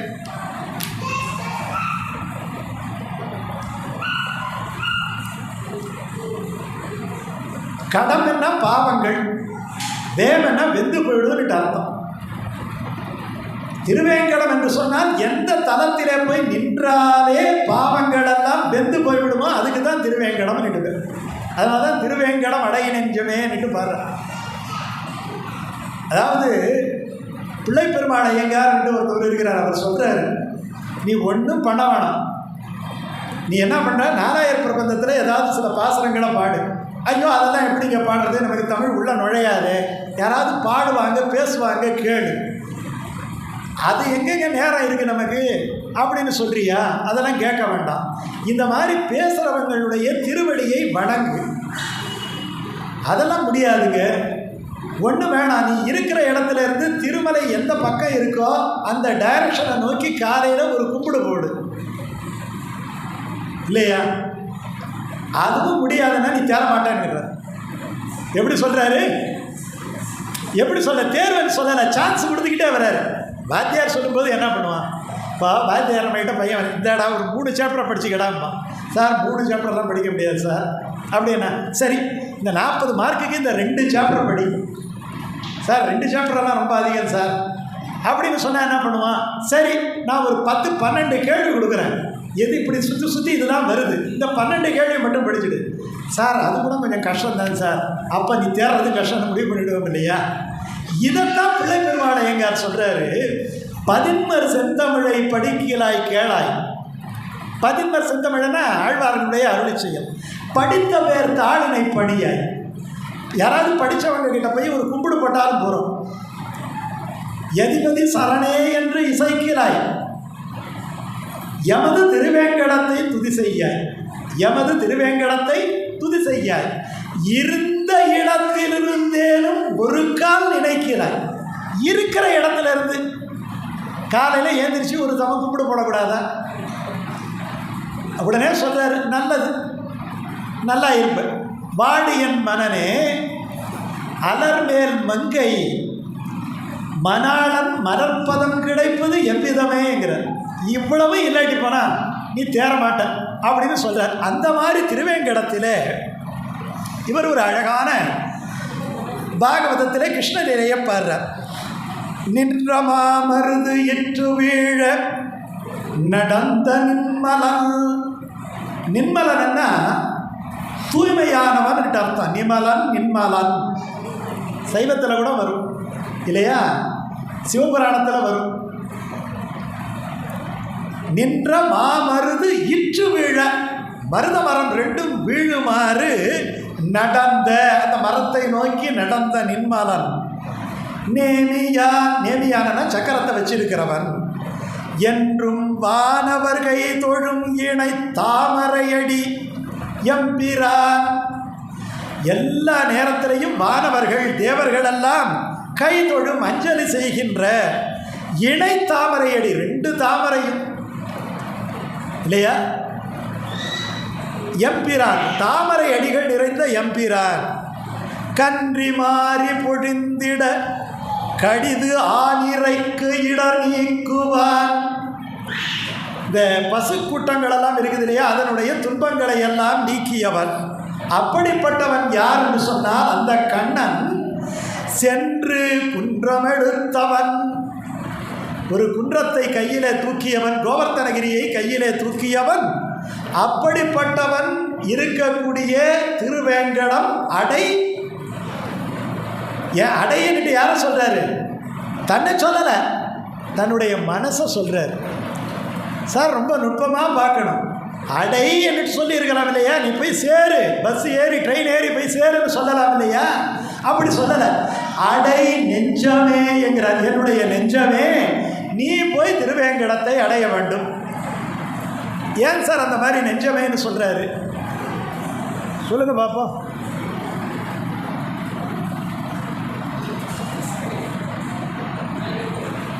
என்ன இன்னைக்கு ஆடு கூட திருப்பதிக்கு போயிடலாம், ஒன்றும் கஷ்டம் கிடையாது இல்லையா? ஆடு போயிடலாம். ஆனால் ஆடு போய் அந்த பெருமாள் கிட்ட கும்பிடும் பொழுது மனசு அந்த பெருமாள் கிட்ட இருக்குமாங்கிறது முக்கியம். ஆடு போய் நின்று கும்பிட்டுக்கிட்டு இருப்பான், ஆனால் மனசு கூட இருக்குமா? பெருமாளை கும்பிடுற மாதிரி இருக்குமா? நான் சொல்கிறது புரியுது அவங்களுக்கு? யோசனை பண்ணி பார்த்தா தெரியும். நடராஜனுக்கே நீங்கள் கும்பிடும்போது பாருங்கள், கும்பிடும் பொழுது தான் நமக்கு வேறு ஞாபகம் வரும்.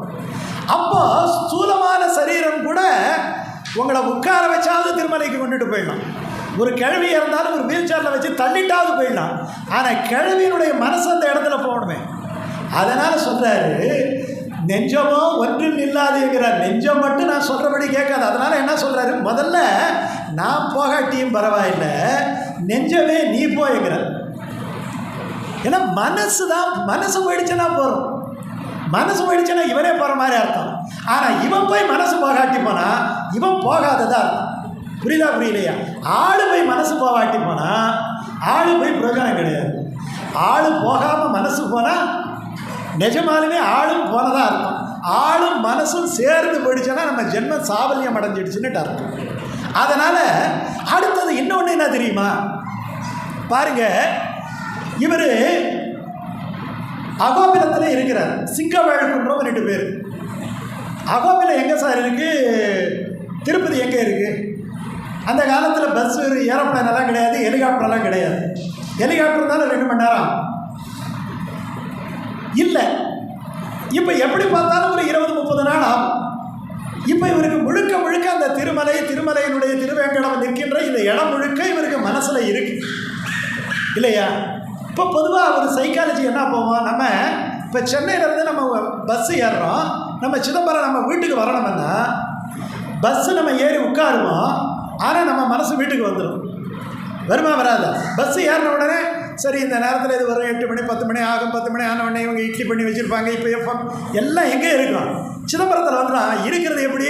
கும்மிடி புண்டியாது, கும்மிடி புண்டியா பெருங்களத்தூரா, அதை தாண்டி இருக்க மாட்டோம் இல்லையா? அப்போ மனசு முன்னாடி போயிடும்.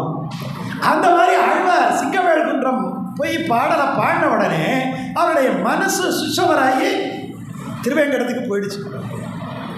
இப்படி இப்போ 2 அர்த்தம் இருக்குது. போகாத மனதை போகச் சொன்னதாக ஒரு அர்த்தம், நான் அடைவதற்கு முன்னாலே என்னுடைய மனசே நீ போய் திருவேங்கடம் அடைந்து விடு அந்த எம்பெருமானுக்கு, ஏன்னா மானச கைங்கரியம் தான் அதிகம், அதை செய்.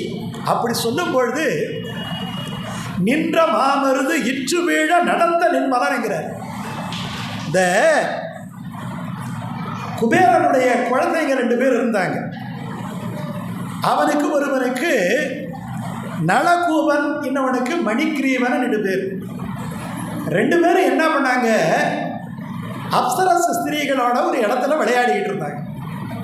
அப்போ நாரதர் அந்த இடத்துல வர்றார்.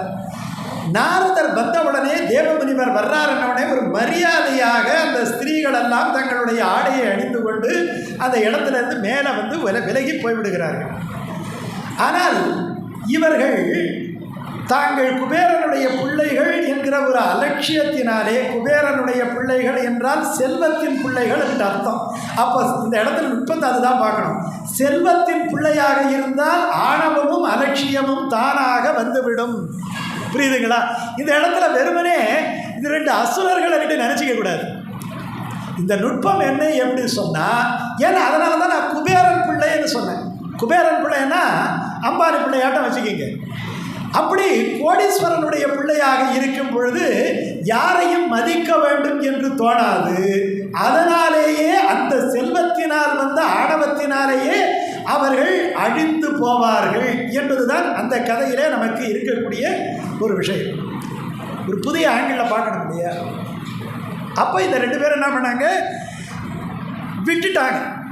இவரை பார்க்குற உடனே நாரதருக்கு கோபம் வந்துருச்சு. அவர் சொன்னார், மரமாட்டம் இருக்கிறீங்களே நீங்கள் மரமாகவே போங்க, மரமாட்டம் இருக்கிறீங்களே நீங்கள் மரமாகவே போங்க அப்படின்ட்டு சாபம் கொடுத்துட்டாரு. 2 பேரும் 2 மரமாக மாறிட்டாங்க, மருத மரமாக மாறிட்டாங்க. இப்போ தான் அவங்களுக்கு புரியுது, கண்கட்ட பிறகு சூரிய நமஸ்காரம்ங்கிற பிறகு இப்போ தான் முனிவரை கவனிக்காமல் விட்டோமேன்னுட்டு அவங்களுக்கு தோணுது. உடனே சாபம்னா பிராயச்சித்தம். பிராயச்சித்தம் கேட்கும்போது அப்படியே மரமாக நில்லுங்க, ஒரு நாள் பகவானே கண்ணனுடைய அவதாரம் எடுத்து வருவார், அப்பொழுது அவர் ஸ்பரிசம் பட்டு உங்களுக்கு சாப விமோசனம் தருவார். அதாவது ஒரு விஷயத்தை தெரிஞ்சுக்கணும், வாழ்க்கையில் நம்ம சில செயல்கள் எதற்காக நடக்கிறது என்பது நமக்கு புரியாது. எந்த செயல்களையும் நம்மால் தீர்மானிக்க முடியாது. காரணம், நம்முடைய அறிவு ரொம்ப குறைந்த அறிவு, ஒரு லிமிட்டட் நாலேஜ் அப்படின்ட்டு சொல்லுவோம். விளங்குதா? நமக்கு தெரியாது ஏன் இது இப்படி நடக்குது, ஏன் இப்படி நடக்குது என்பது நமக்கு தெரியாது. ஆனால் ஒரு விஷயத்தை தெரிந்து கொள்ளுங்கள், காரணம் இல்லாமல் காரியம் இல்லை. ஒவ்வொரு காரியத்திற்கும் ஒரு காரணங்கள் இருக்கிறது. இந்த குழந்தையை ஏன் கட்டி போடணும், இந்த குழந்தை உரலோட கட்டி போட்ட குழந்தை ஏன் நகரணும் அப்படின்னு சொன்னால், எதுக்காக நகரணும்? இந்த குபேரனுடைய 2 பிள்ளைகளுக்கு சாப விமோசனம் தருவதற்காகவே இந்த குழந்தை நகர்கிறதுன்னு அர்த்தம். புரியுதுங்களா? இந்த வரலாற்றைத்தான் சொல்லுகின்றார்.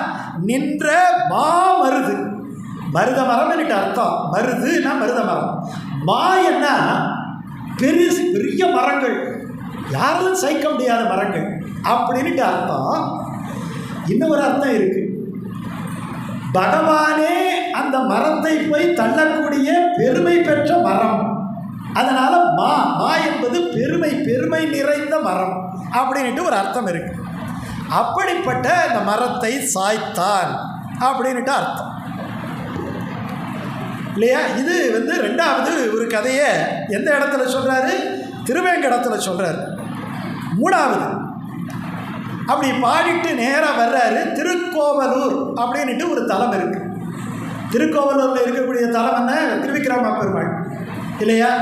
ஒரு விஷயத்தை தெரிஞ்சுக்கிங்க, சில இடங்கள்லையும் சைவத்திலையும் வைணவத்திலையும் ஊர் பேரே மாறும். அப்படி மாறின ஒரு ஊர் திருக்கோவிலூர். திருக்கோவிலூர் அப்படின்ட்டு சைவத்தில் சொல்லுவாங்க. எப்படி சொல்லுவாங்க?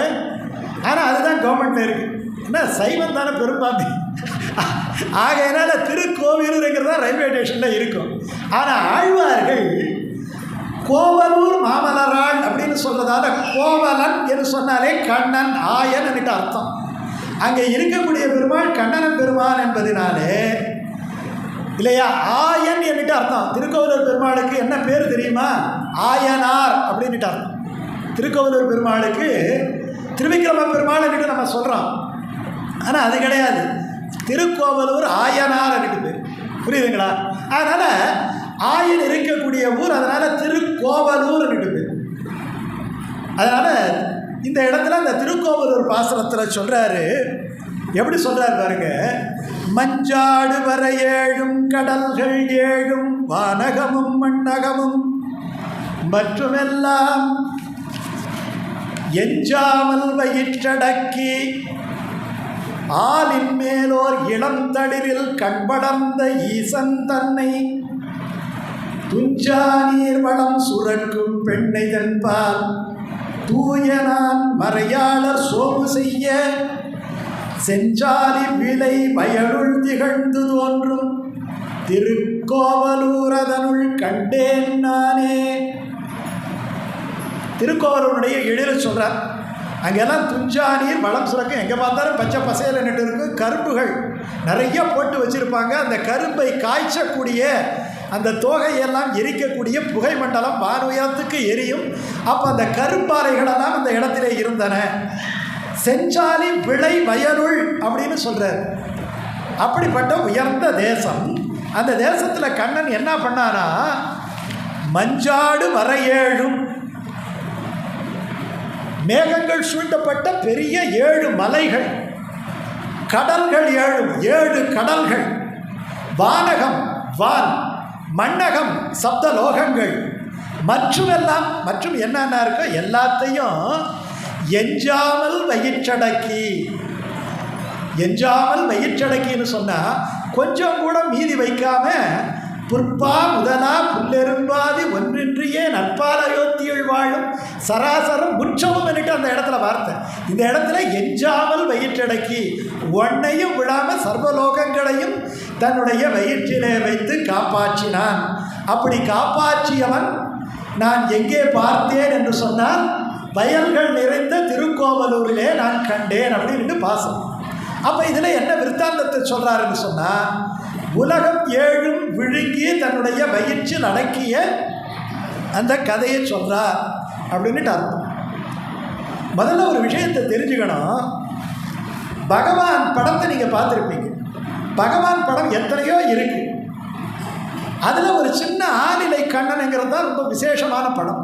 அது ரொம்ப பேர் பஜனை படத்துல எல்லாம் ரொம்ப அதை ஆளிலை கண்ணன் படத்தை வச்சு வணங்குவாங்க. அதாவது தடிநிலைன்னு சொல்கிறாங்க. அப்போ என்ன, அந்த குழந்தை எவ்வளோ சின்னதாக இருக்கு பாருங்க. இது எங்கே பார்க்கலாம்னா, அந்த காலத்தில் இந்த டால்கம் பவுடர் ஒன்று கும்பகோணத்தில் போடுறாங்க இல்லையா, டிஎஸ்ஆர் டால்கம் பவுடர், அதில் அந்த சின்ன இலையை போட்டு அந்த குழந்தைய போட்டிருப்பாங்க. அது ரொம்ப முக்கியமான ஒரு படம். இந்த படத்தில் கண்ணனை பார்த்தீங்கன்னா ரவிவர்மா கூட எழுதியிருக்கிறாருன்னு நினைக்கிறேன். இந்த படத்தில் எது ரொம்ப முக்கியம் என்று சொன்னால், இந்த குழந்தை இந்த கட்டை விரலை எடுத்து வாயில் வைக்கும். வேறு எந்த தெய்வ குழந்தையினுடைய படத்திலையும் இந்த காட்சியை நீங்கள் பார்க்க முடியாது. ஏன் கண்ணன் தன்னுடைய கட்டை விரலை வாயில் வைத்தான் அப்படிங்கிறதுக்கு ஒரு அழகான விருத்தாந்தம் இருக்கு. என்ன பண்ணானா, இந்த எப்பயுமே நம்ம பகவானை வணங்குகின்ற பொழுது அவனுடைய கையை பிடிச்சி வணங்குவோமா, காலை பிடிச்சி வணங்குவோமா? எதை பிடிக்கணும்னு சொல்லுவோம்? காலில் பிடிச்சி தான் வணங்கணும்னு சொல்லுவோம். அதனால தான் பெருமாள் கோயிலில் போனோம்னா கற்பூர ஆரத்தி காமிக்கும் போது அல்லது நெய் தீபத்தை காமிக்கும் போது அந்த பட்டாச்சாரியார் என்ன சொல்வார், திருமுக மண்டலத்தை சேவிப்பதற்கு முன்னாலே நேராக என்ன பண்ணுவார், கீழே எடுத்து காமிச்சு நல்லா திருவடியை பாருங்க இருப்பார். காரணம், பகவானே இவன் மோசமானவன், இவனை நம்ம ஒன்றும் காப்பாற்றக்கூடாதுன்னு நினைச்சாலும் கூட பகவானை மீறி அந்த கால் திருவடி காப்பாற்றிடுவான். அவனே கைவிட்டாலும் கைவிடாத தின்கடல்களாக இருக்கும் என்று பெரியவங்க சொல்லியிருக்கிறாங்க. அதனால தான் திருவடி தரிசனம்ங்கிறது ரொம்ப முக்கியம் இல்லையா? எந்த தரிசனம் முக்கியம்? திருவடி. இந்த திருவடி அதில் தான் போற்றி மந்திரம் சொல்லுவாங்க. ஆண்டாள் கூட திருப்பாவையை பாடும்போது முன்னாடி என்ன சொல்கிறான், அன்று இவ்வுலகம் அளந்தாய் அடி போச்சுன்ட்டு முதல்ல அந்த அடிக்குத்தான் மலரும். இப்போ நம்ம போடுற பூ மாலை, அந்த மலர் புஷ்பமெல்லாம் எங்கே போய் விழும்? திருவடிக்கு தான் போய் விழும், தலையில் போடக்கூடாது. ரொம்ப பேர் என்ன பண்ணுறாங்கன்னா சுவாமியுடைய பூஜையில் விட்டு எறிகிறாங்க. அது தப்பு, அது சாஸ்திரம் கிடையாது. நம்ம கூட புஷ்பத்தை போடும்பொழுது சுவாமி படத்தினுடைய கீழே போடுற மாதிரி மென்மையாக போட வீசக்கூடாது. நம்ம உடனே சாக்கிய நாயனார் கிடையாது இல்லையா, வீசக்கூடாது. அப்படி அழகாக எடுத்து போடணும். அதே மாதிரி உணவை, இந்த பாலை எடுத்து காமிக்கிறோம்னா இந்த பாலை கொண்டு போய் சுவையாக கொண்டு போய் மறைச்சி ஒரு குழந்தைக்கு ஊட்டும்பொழுது எந்த பாவனை வேண்டுமோ அந்த பாவனையோடு ஊட்டணும். புரியுதுங்களா? அப்படியே வச்சுட்டு வந்துடக்கூடாது. இதெல்லாம் பூஜை அறை விதிமுறைகள். இப்போ இந்த திருவடியை என்ன சொல்கிறாங்க, இதுதான் என்னுடைய ஜென்ம சாமர்த்தியத்தை தருவது, இதுதான் என்னை காப்பாற்றுவது, இது சுவை உடையது, தேனே மலரும் திருப்பாதம், இந்த சுவைக்காகத்தான் இந்த கோயிலுக்கே நான் இப்படி எல்லாம் பாட ஆரம்பித்த உடனே நம்மளை பற்றி 4 பேர் புகழ்ந்தாங்கன்னா நம்ம நிஜமாலுமே அப்படி ஆகிட்டோம்னு நினைப்போம் இல்லையா? சார் நீங்கள் ரொம்ப அறிவாளின்னு சொன்னால் ஆமாம் நம்ம அறிவாளி ஆகிட்டோமே நினைப்போம் இல்லையா? அவன் சும்மா கூட சொல்லியிருப்பான். அதே மாதிரி இந்த பெருமாளுக்கு என்ன வந்துருச்சா, இந்த வர்றவன் போகிறவன்லாம் நமக்கு திருவடிக்கு தான் பல்லாண்டு பாடுறான், திருவடியைத்தான் தேன் மலர்ன்னுட்டு தான் சொல்கிறாமே.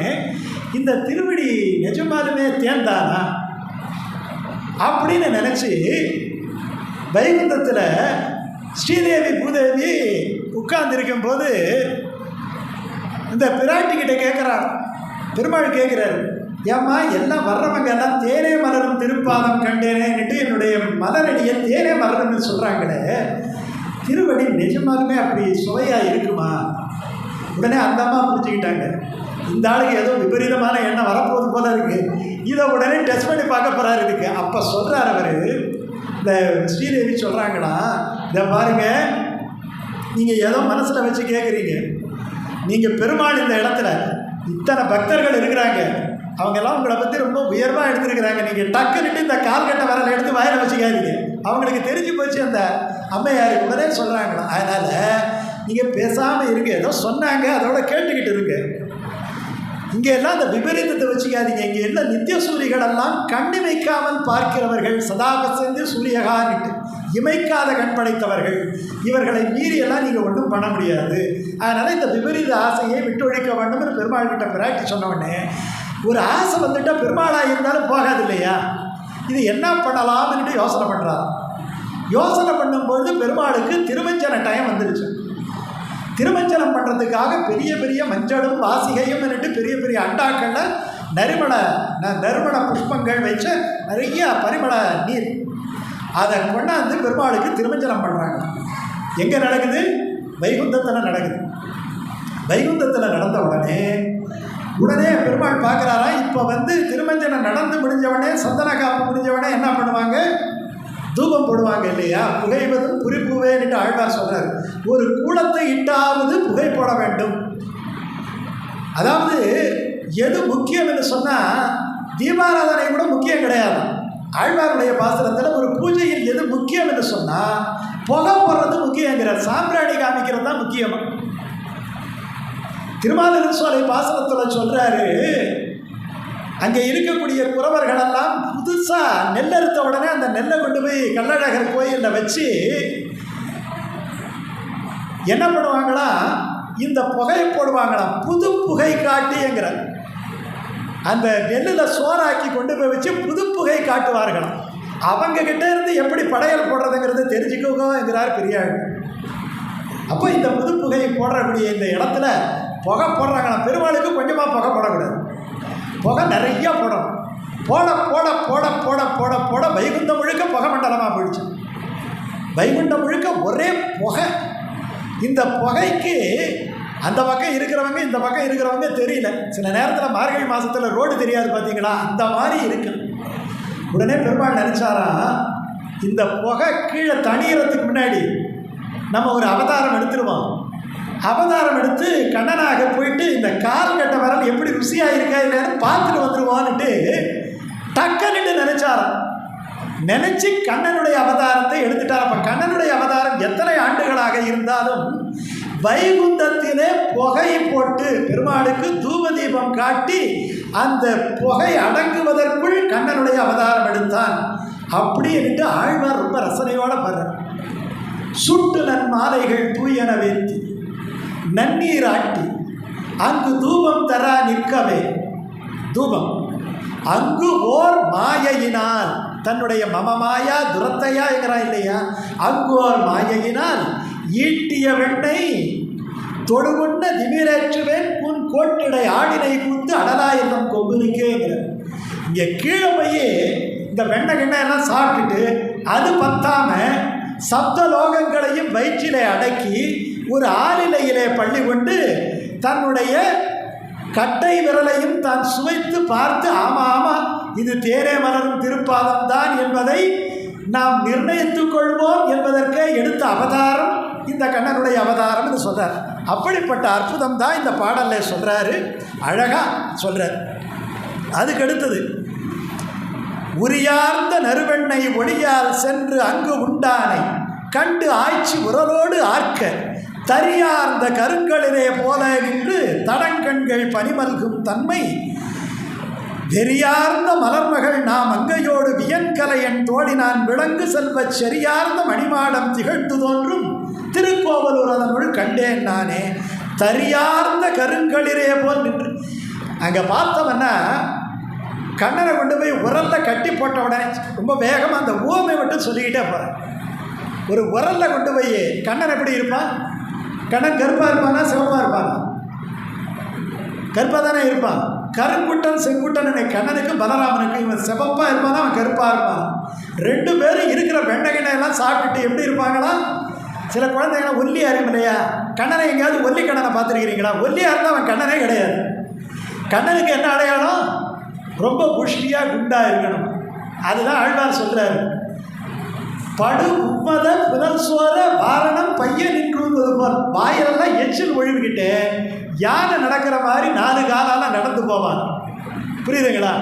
அந்த மாதிரி கருப்பு கண்ணனை குண்டா இருக்கிற வெண்ணையெல்லாம் உரியார்ந்த நெருணை உரியில் வைக்கிறதுக்கு விடமாட்டான். அப்படிப்பட்ட கண்ணனை என்ன பண்ணா ஒரு உரல்ல பொத்தை உரல்னு சொல்கிறான். ஒரு உரல்ல கொண்டு போய் கட்டி போட்டான். ஆழ்வார் பார்க்குறார், எங்கள் கண்ணனை போய் இப்படி கட்டி போட்டிருக்கிறீங்களே. இப்போ கண்ணனை பார்க்குறார். ஒரு உரல் இருக்குது, ஒரு கண்ணன் இருக்கிறான். கருப்பாக நல்லா புஷ்டியாக ஒரு கண்ணன் இருப்பான். இப்போ ஆழ்வாருக்கு எப்படி தெரியுமா தோணுது? ஒரு யானை குட்டியை இந்த யானை பாகனானவன் அதனுடைய தறியில கட்டுவான் இல்லையா, அது அதனுடைய இடத்துல கட்டுவான் இல்லையா, ஒரு கொம்பு நட்டு அந்த கொம்பில் நட்டு வைப்பான் இல்லையா, அந்த மாதிரி எப்படி சொல்கிறாரு? வெறியார்ந்த பனிமல்கும் தன்மை யானை வெறியார்ந்த மலர்மகள் மங்கையோடு வியன்கலையன் தோழி நான் விளங்குகிறார். தரியார்ந்த கருக்களிருங்கிறார். ஒரு தறியிலே கட்டப்பட்ட கருப்பான யானையைப் போல இந்த உரலிலே கட்டப்பட்ட கண்ணன் இருந்தான் என்று சொன்னால், நம்ம இந்த பாசுரம் படிக்கும்போது திருமங்கை ஆழ்வானுடைய கிருஷ்ணானுபவத்தை படிக்கும்போது நான் எதுக்காக இவ்வளோ கஷ்டப்பட்டு சொல்கிறேன்னு சொன்னால், நீங்கள் உடனே 8 மணி எப்போது எப்போ முடிப்பாருன்னு நினைக்கக்கூடாது. நான் முடிச்சிடுவேன். என்ன நினைக்கணும்?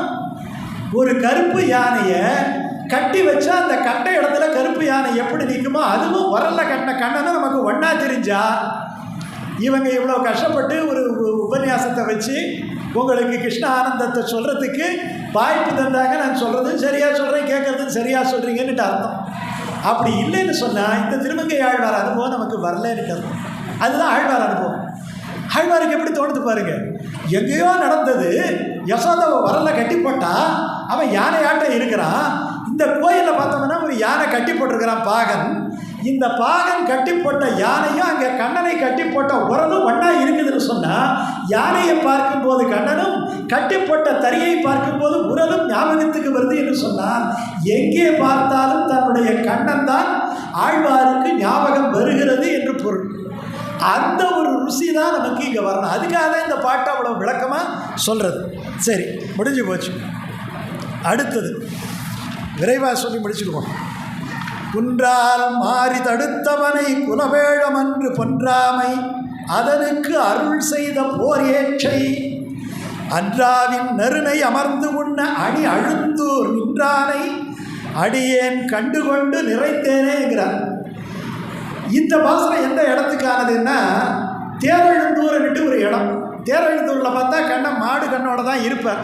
தேவாதி தேவன்னுட்டு தேவாதிராஜன்ட்டு அந்த சுவாமிக்கு பேர். பார்த்துருக்கிறீங்களா இந்த கண்ணனை? தேரெழுந்தூர் எங்கே இருக்குது? தேரெழுந்தூர் கும்பகோணத்துலேருந்து முத்தாரம் போகிற வகையில் பார்த்தீங்கன்னா தேரெழுந்தூர், திரு அழுந்தூர், கம்பன் பிறந்த ஊர். அந்த இடத்துல பெருமாள் பசுமாட்டோடு இருப்பார், கண்ணனாக இருப்பார், ராஜகோபாலனாக இருப்பார். அந்த இடத்துல போய் திருமங்கை ஆழ்வார் இந்த கண்ணனுடைய அவதாரத்தை பாடுறார். எப்படி சொல்கிறார் இந்த இடத்துல? குன்றால் மாறி தடுத்தானை. குன்றால்னா கோவர்த்தனகிரியாலே, மாறி என்ன மழையை, குன்றம் ஏந்தி குளிர் மழை காத்தவன் அப்படின்னுட்டு அர்த்தம். குலவேழமன்று பொன்றாமை அதனுக்கு அருள் செய்த போரேற்றை. திருமங்கை ஆழ்வார் இந்த இடத்துல சொல்கிறாரு, நல்லா இருந்தால் காப்பாற்றுவான், நல்லா இல்லாட்டி போனால் ஒழிச்சிடுவான். அப்போ அவன் காப்பாற்றுறதோ காப்பாற்றாமல் இருக்கிறதோ அவனுடைய அடியார்கள் இல்லாமல் எதிரிகளா என்பதை பொறுத்தது. புரியுதா? இதை திருமங்கை ஆழ்வார் ரொம்ப அழகாக சொல்கிறார். ஓரானை கொன்று ஓரானை காத்து என்கிறார். புரியுதுங்களா அர்த்தம்? ஓரானைன்னா ஒரு ஆணையை காத்தவன், ஒரு யானையை அழித்தவன். இது ரெண்டும் பகவான் செஞ்சிருக்கிறான். எந்த யானையை காப்பாற்றினா எந்த யானையை அழித்தான்? அங்கே தாமரை பொய்கையில் போய் முதலை வாய்ப்பட்டு ஒரு தாமரை மலரை வைத்துக்கொண்டு என்ன சொன்னான்? ஆதி மூலமே என்று அழைத்த யானைக்கு நீலகிரி போல முன்பந்து நின்ற சேவகனே என்று வந்து கீழே நின்று அந்த யானையினுடைய காலை தன்னுடைய பீதாம்பரத்தாலே தொடைத்து மருந்து போட்டான். அது ஓரானை காத்து. அதுதான் இந்த இடத்துல சொல்கிறாரு. குலவேழம் அன்று பொன்றாமை. பொன்றாமை பொன்றுதல்னா வலித்தல், துக்கப்படுதல். அதனுக்கு அருள் செய்த போரேற்ற என்கிறார். போர் ஏறுன்னு சொன்னால் பெரிய வில்லு, அதாவது வீரன் நிட்டார், போர் செய்கிற வீரன் நிட்டார். அவன் என்ன பண்ணா? குன்றால் மாறி தடுத்தானை, கல்லெடுத்து கல்மழை தடுத்தான்னுட்டு சொல்கிறது வழக்கம். ஒரு இந்த விற்த்தாந்தத்தோட நிறைவு பண்ணலான்னு இருக்கிறேன். நிறைய இருக்கு. அதாவது ரொம்ப முக்கியமான விஷயம். இன்றைக்கி கூட கோவர்த்தனகிரி அப்படின்ட்டு வடக்கே இருக்கு. பொதுவாக கிருஷ்ணாவதாரம் எடுத்த பிறகு அவன் செய்கின்ற லீலைகளை எல்லாம் பார்த்து அங்கே இருக்கக்கூடிய ஆயர்களெல்லாம் ஒரு முடிவுக்கு வந்துட்டாங்க. இனிமேல் நம்ம எதை செய்கிறதா இருந்தாலும் நம்முடைய கண்ணன் என்ன சொல்கிறானோ அதன் பிரகாரம் செய்யணும் என்று ஒரு முடிவுக்கு வந்துட்டாங்க. அவங்க எல்லாம் என்ன பண்ணுவாங்கன்னா, அந்த பிருந்தாவனத்துக்கு பக்கத்தில் ஒரு பெரிய மலை இருக்குது, கோவர்த்தனகிரின்னுட்டு பேர். அதுக்கு கோவர்த்தனகிரின்னுட்டு முதல்ல பேர் கிடையாது. இவன் தூக்குனதால அதுக்கு கோவர்த்தனம் தூக்குனதால கோவர்த்தனகிரின்னுட்டு அதுக்கு பேர் வந்துருச்சு. இப்போ இவங்க எல்லாம் சொன்னாங்க, இந்த மாதிரிப்பா நம்ம பசு மாடு கண்ணு எல்லாம் எங்கே போகணும்னா இந்த மலையடி வாரத்தில் தான் மேயும், நமக்கு உணவு போடக்கூடிய மலை. இந்த இடத்துல எல்லாவற்றையும் இந்த மரங்கள் பசுமையான இந்த இலை தழைகளெல்லாம் கிடைக்க வேண்டும் என்று சொன்னால் மழை பெய்ய வேண்டும். இந்த மழை கடவுளுக்கு அதிபதியாக இருக்கக்கூடியவன் இந்திரன். ஆகையினாலே இந்திரனுக்கு நம்ம விழா எடுத்து அவனுக்கு நம்ம எல்லா உணவுகளும் படைப்பது வழக்கம். அந்த இந்திர விழாவை எடுப்போம், இந்திரனுக்கு விழா எடுப்போம் என்று சொன்ன உடனே கண்ணன் என்ன சொல்கிறான்? எங்கேயோ இருக்கிற இந்திரனுக்கு நீங்கள் ஏன் விழா எடுக்கிறீங்க? உங்கள் மாடு எல்லாம் போய் மேயிறது இந்த மலையில் தான். இந்த மலை தான் இந்த மாடுகளையெல்லாம் காப்பாற்றுது. ஆகையினால நீங்கள் என்ன பண்ணுறீங்க, இந்த தடவை இந்த மலைக்கு நீங்கள் எல்லாத்தையும் படைக்கலாம் அப்படின்னு சொல்கிறார். இவங்களுக்கு இங்கே தயக்கம் தான் ஆயர்களுக்கு. ஏன் என்று சொன்னால், இவன் எதுக்காக சொல்கிறான்? நல்லதுக்கு சொல்கிறானா கெட்டதுக்கு சொல்கிறானா? இவன் தான் விஷமக்காரனாச்சு, ஏதாவது கொண்டு போய் நம்மளை இக்கட்டை விட்டுட்டு போயிடுவானா? சொல்கிறோம் இல்லையா, தேரை இழுத்து தெருவில் விடுற மாதிரி நம்மளை கொண்டு போய் விட்டுட்டு போயிடுவானா என்று அவர்களெல்லாம் நினைக்கிறார்கள். அப்படி நினைச்சுக்கிற இருந்தாலும் கண்ணனுடைய சொல்லை மீற முடியாமல் அவர்கள் இந்த மலைக்கு உணவிடுகின்றார்கள், மலைக்கு படைக்கிறார்கள். ஒன்றும் கிடையாது, நம்ம எதை சார்ந்திருக்கிறோமோ அதை படைக்க வேண்டும் என்பதை இவன் காட்டுகின்ற ஒரு குறிப்பு. நமக்கு எது தோதாக இருக்கிறதோ அதை படைக்க வேண்டும். நமக்கு ஸ்பேனர் தான் நமக்கு தோதாக இருக்குது, அதுதான் நமக்கு சம்பாத்தியம் பண்ணி கொடுக்குதுன்னா ஸ்பேனருக்கு ஒரு பூ போடு, அதுதான் ஆயுத பூஜையாக இருந்தது இல்லையா? வில்லு தான் காப்பாற்றுதுன்னா அந்த இடத்துல படைக்கலங்களுக்கு பூஜை போடுவதுன்னு இருக்குது இல்லையா? அது அதே மாதிரி வயல் தான் காப்பாற்றுதுன்னா வயலுக்கு ஒரு பூஜை போடுவது, நீர் தான் காப்பாற்றுதுன்னா நீருக்கு ஒரு பூஜை போடுவது இல்லையா? சூரியன் தான் காப்பாற்றுகிறான் என்று சொன்னால் இந்த ஆவணி மாதத்திலே ஞாயிற்றுக்கிழமை சூரியனுக்கு பூஜை போடுவது. சந்திரன் தான் காப்பாற்றுகின்றான் என்று சொன்னால் சந்திரனுக்கு ஒரு பூஜை போடுவது. நிலாச்சோறு என்று சொல்கிறோம் இல்லையா, சித்ரா பௌர்ணமி. இப்படி ஒன்றுக்கு ஒரு விதமான கலாச்சாரம் இருக்குது. அந்த மாதிரி இந்த மலைக்கு சோறிடுங்கள், மலை தான் டைரக்டாக தொடர்பு உடையது. அது பசுமையாக இருந்தால் மாடுகளுக்கு எல்லா விதமான, அது மலையில் நீர்வீழ்ச்சிகள் இருக்குது, அங்கே நிறைய தீர்த்தங்களெல்லாம் இருக்குது, எல்லாம் கொடுக்கக்கூடியது இந்த மலை தான். நமக்கு காப்பாற்றுவது இந்த மலை தான். இந்த மலைக்கு சோறிடுங்கள் சொன்னே போடும். உடனே இந்திரனுக்கு கோபம் வந்து விட்டது. இது என்ன, இது வழக்கம் மாறுது, இது வழக்கம் மாறினவனா எப்படியும் ஒரு சிக்கல் வரும் இல்லையா? எப்பயுமே பழக்க வழக்கம் மாறும்பொழுது ஒரு விதமான டர்புலன்ஸ் வரும், அதையும் பார்க்கணும். சட்டன் அது வராது. ஒரு பெரிய ஒரு சண்டை அல்லது ஏதாவது ஒரு பிரச்சனை வந்து தான் அது பழக்கத்துக்கு வரும். நீங்களே ஒரு புது பழக்கம் உங்கள் வீட்டில் கொண்டு இருப்பாங்க, மாமனார் மாமியார் அல்லது கீழே உள்ளவங்க வச்சுப்பாங்களா, இது என்ன புது பழக்கம்பாங்க. அந்த பழக்கம் ஏதோ ஒரு இடத்துல எப்படி வந்தது, அப்புறம் நம்ம பார்த்து இது செய்யலாம் அப்படின்னு சொன்னோம்னா முதல் தரம் சண்டை போடுவாங்க, அடுத்த தரம் கொஞ்சம் அப்படி இருப்பாங்க, மூணாவது தரம் சமாதானம் ஆகிடும். எல்லா பிரச்சனையும் வர்றது தான். இந்த மாதிரி இந்த என்ன பண்ணால் உடனே வருணனுக்கு உடனே நீ போய் மழையாக ஒரு 7 நாள் மழையாக பொழிய வேண்டும்னு சொன்னான். நமக்கு இவன் மதிக்கலவுடனே கோபம் வந்துடும். அடுத்தது இந்திரனுக்கு பசி, நமக்கு சோறிடவில்லையே என்று வருத்தம்.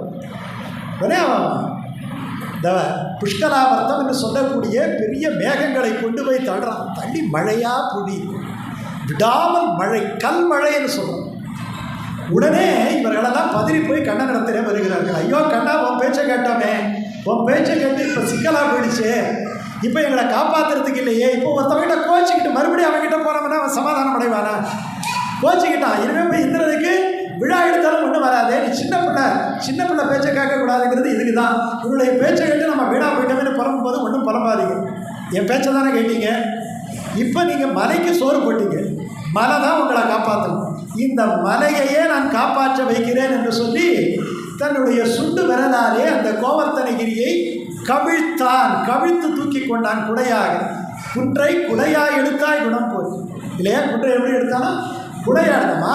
மாடுகளெல்லாம் எப்படின்னு சொன்னால் நீங்கள் பாருங்கள், மலை இப்படி இருக்கும், ஆனால் இவன் இப்படி பிடிச்சா அகலமான பரப்பு மேலே வந்துவிடும் என்பதனாலே இங்கே ஆயர்களும் பசுக்களும் உள்ளே போயிட்டு ஒரு பெரிய அவங்களுக்கு ஒரு பாதுகாப்பான ஒரு ஷெல்டர் அவங்களுக்கு கிடச்சி போச்சு. அடுத்தது அந்த மேலே இருக்கிற பசுமையான விஷயங்களை எல்லாம் அவன் தாழ நின்றதாலே என்னாச்சு, இந்த பசுக்களெல்லாம் அதை சாப்பிடுவதற்கு தோதுவாக இவன் கவிழ்த்தான்னா என்ன பண்ணும், கீழே பாறை தான் இருக்கும், எல்லாம் மேலே இருக்கும், இந்த பசு மேலே எங்கே. அதனால தான் குடையா எடுத்தாய், எவ்வளோ நுட்பமாக சொல்லியிருக்கிறாங்க பாருங்க. 7 நாள் அந்த மாதிரி எடுத்தான். உடனே மலைக்கே வெக்கமாக போயிடுச்சு. 7 நாள் தன்னை சுமந்தானே, நம்ம இவனை சுமக்க வேண்டும் என்று சொல்லி 7 நாளுக்கு ஒரு மலையாக 7 மலையாக நின்று இந்த கலி அவதாரத்திலே அந்த பகவான் கண்ணனை அவன் தாங்கி நின்றான். 7 நாள் அவன் மலையை தாங்கினதாலே 7 மலையாக நின்று கண்ணனை தாங்கிய அந்த பெருமையை பெற்றது. அதனாலே இந்த திருவேங்கடத்துக்கு 7 மலை என்று பெயர். அப்படிப்பட்ட ஒரு விருத்தாந்தம். குன்றால் மாறி தடுத்தான். அப்போது இந்த வாழ்க்கையினுடைய இந்த தத்துவங்களை எல்லாம் ரொம்ப அற்புதமாக சொல்லக்கூடியது எது என்று சொன்னால் இந்த கிருஷ்ணனுடைய அனுபவம் தான். இந்த கிருஷ்ணனுடைய அனுபவத்தை பார்த்தீங்கன்னா பறக்க சொல்லுகின்றோம். நாம் அதில் பார்த்தீங்கன்னா இந்த பாகவதத்தில் முதல் பகுதி என்பது பாலகிருஷ்ணனை சொல்வது, இரண்டாம் பகுதி என்பது வளர்ந்த கிருஷ்ணனை சொல்வது. வளர்ந்த கிருஷ்ணன் சொல்லுகின்ற பொழுது அதில் தான் இந்த பெரிய பெரிய பதங்களெல்லாம் வரும். அதில் ரொம்ப முக்கியமாக 2 நிகழ்ச்சி வரும். ஒன்று பாண்டவர்களுக்கு தூது சென்றது, இரண்டாவது பகவத்கீதையை சொன்னது. இதெல்லாம் வளர்ந்த கண்ணனுக்கு வரக்கூடிய பகுதிகள். முதல்ல இருக்கிற பகுதி தான் ஒரு பாலகிருஷ்ணனுடைய லீலையை சொல்லுகின்ற பகுதிகள். அந்த பகுதிகளைத்தான் திருமங்கையாழ்வார் ரொம்ப ரசமாக, இல்லையா, ரசம் என்பது ரசிக்கக்கூடியதுன்னு அர்த்தம். பொதுவாக பார்த்தீங்கன்னா வாழ்க்கை எப்படி இருக்குது அப்படின்னு சொன்னோம்னா சில பேர் சொல்லுவாங்க, இப்போ வாழ்க்கை எப்படி இருக்குன்னு சொன்னால் எப்படி சொல்லுவாங்க? துக்கமாக இருக்குன்னு சொல்ல மாட்டாங்க, இல்லை பிரச்சனையோடு இருக்குன்னு சொல்ல மாட்டாங்க, பிரச்சனையெல்லாம் தீர்க்க முடியாமல் ரொம்ப சிரமமாக இருக்குன்னு சொல்ல மாட்டாங்க. சுருக்கமாக சொல்லணும்னா வாழை இலையை ஊற்றினா ரசம் மாதிரி இருக்குன்னு சொல்லுவாங்க. ஏன்னா தட்டில் ஊற்றினா கூட அது ஒரு இடத்துல தேங்கி நிற்கும். வாழையில் ரசம் சோறு போட்டு ரசத்தை ஊற்றினோம்னா எப்படி போகும்? அப்படி விதரன் போட்ட ரசத்தை விஸ்வரூபம் எடுத்து தடுத்தானா இல்லையா? அந்த மாதிரி சிக்கலான ஒரு வாழ்க்கையை கூட ரசமாக மாற்றிக்கொள்ள வேண்டும் என்று தான் சொன்னாங்க. நீங்கள் பாருங்கள், நீங்கள் ரசம் என்பது உயர்வாக இது இந்த பாடல்களுடைய விஷயங்களை கூட ரசம் என்று தான் சொல்கிறேன். ரசம் என்றால் சுவை என்று பெயர், இல்லையா? சுவை என்பது இப்போ நம்ம வீட்டில் பண்ணுறோம், சாம்பாரை ரசம் என்று சொல்கிறது கிடையாது, மோர்குழம்பு ரசம் என்று சொல்ல முடியாது. தண்ணியாக வைக்கக்கூடிய ஒரு விஷயத்தை தான் நம்ம என்ன சொல்கிறோம்? ரசம் என்று சொல்கிறோம். காரணம் அது சுவையாக இருந்தால் எல்லாம் சுவையாக இருக்குன்னுட்டா. அப்போது அது மட்டும் கிடையாது, புலியினுடைய எசன்ஸு தான் ரசம் என்று சொல்கிறோம். அதே மாதிரி இந்த கதையினுடைய சாறு தான் ரசம். ரசம் என்பது த எசன்ஸ் ஆஃப் எ பயம் ஆர் லிரிக் ஆர் அனுபவம். அந்த மாதிரி கிருஷ்ணனுடைய அந்த அனுபவத்தின் அந்த பாசுரங்களுடைய ரசங்களை எடுத்து நம்ம கொஞ்சம் இந்த அளவில் நம்ம பார்த்தோம். இன்னும் நிறைய இதில் இருக்குது. இதெல்லாம் சொல்லணும்னா மணிக்கணக்காக. இது எல்லாம் அப்படி எப்போ சொல்லுவாங்கன்னா சப்தாகம்னுட்டு இதை சொல்லக்கூடிய முறை இருக்குது. எப்பயுமே இதை அனுபவிக்கணும்னு சொன்னால் 7 நாள் அனுபவிக்கணும். ஏன்னா பரீட்சித் மகாராஜா சுகபிரம்ம ரிஷிக்கிட்ட 7 நாள் இதை கேட்டார். அதனால் 9 நாள் கேட்டால் அது ராமாயணம், 7 நாள் கேட்டால் அதுக்கு பாகவதம், சப்தாகம்னு பேர். அதனால் 7 நாள் கேட்க வேண்டிய அந்த உத்தமமான இந்த பால லீலைகளை, கிருஷ்ண லீலைகளை இந்த கோகுலாஷ்டமியை ஒட்டி இவர்கள் செய்கின்ற ஏற்பாட்டிலே யதாசக்தி சொல்லக்கூடிய ஒரு நல்ல வாய்ப்பினை கொடுத்தார்கள். இந்த திருமங்கையாளருடைய ஒரு 5-6 பாசனம் தான் சொல்லியிருக்கிறேன். அந்த பாசனத்தை எல்லாம் நீங்கள் படித்தீர்கள் என்றால் இதனுடைய சுவை, இதனுடைய ரசம் உங்களுடைய இதயத்தை தொடும். இதயத்தை தொட்டு விட்டாலே கண்ணனுடைய பேரருள் உங்கள் இதயத்துக்கு கிடைத்து விட்டது என்று பெயர். அந்த ஒரு அற்புதமான அனுபவத்தை பெறச் செய்த இந்த ஏற்பாட்டாளர்களுக்கு என்னுடைய மனமார்ந்த வாழ்த்துக்களையும், இதை இவ்வளவு தூரம் பொறுமையாக கேட்ட உங்களுக்கெல்லாம் என்னுடைய நன்றியையும் தெரிவித்துக் கொண்டு இந்த உரையை இந்த அளவிலே நிறைவு செய்கிறேன். சர்வம் ஸ்ரீ கிருஷ்ணார்ப்பணமஸ்து.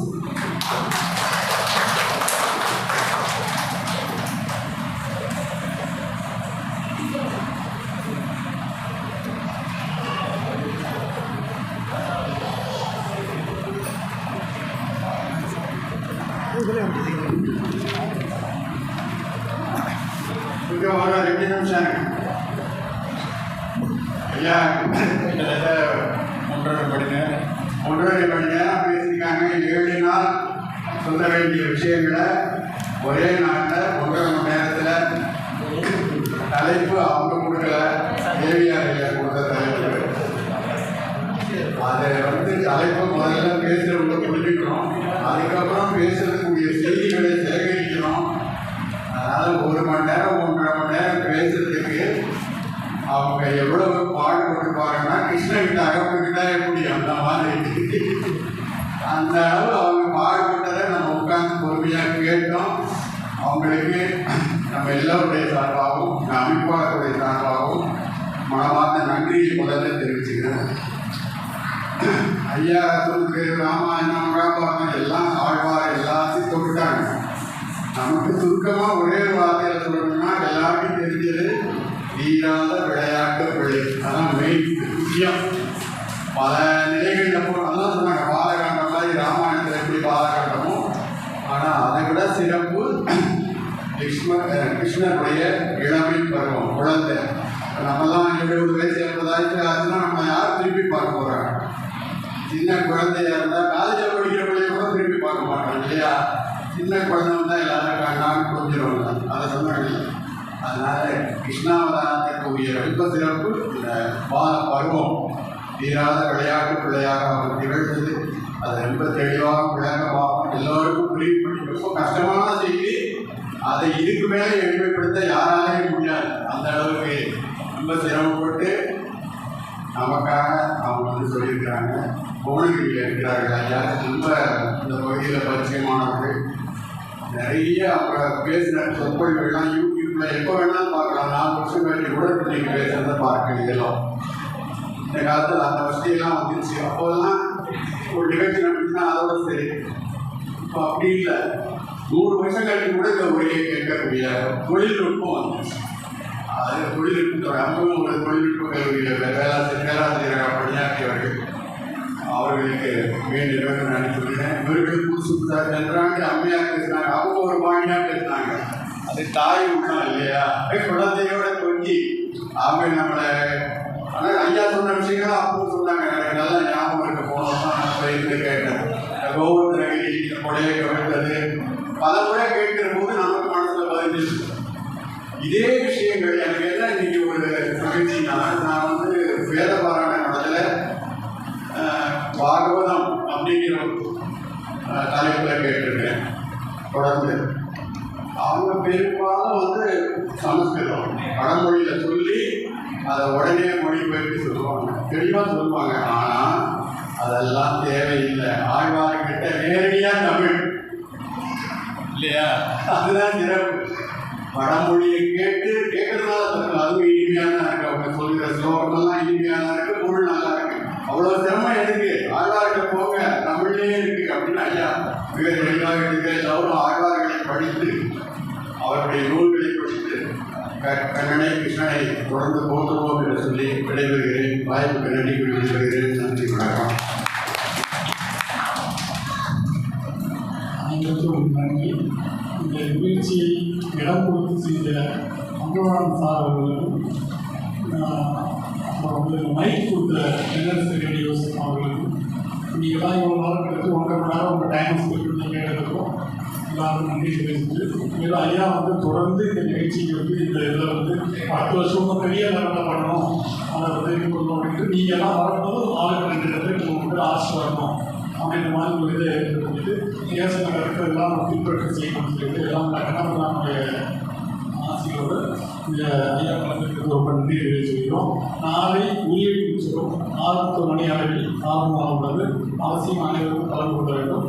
தற்போது முடிந்த பிறகு தீபாவளி நடைபெற்று அனைவருக்கும் பிரசாதம் வழங்கப்படும். அனைவருக்கும் எடுத்து செல்லுமாறு அன்புடன் கேட்டுக்கொள்கிறேன். நன்றி, வணக்கம்.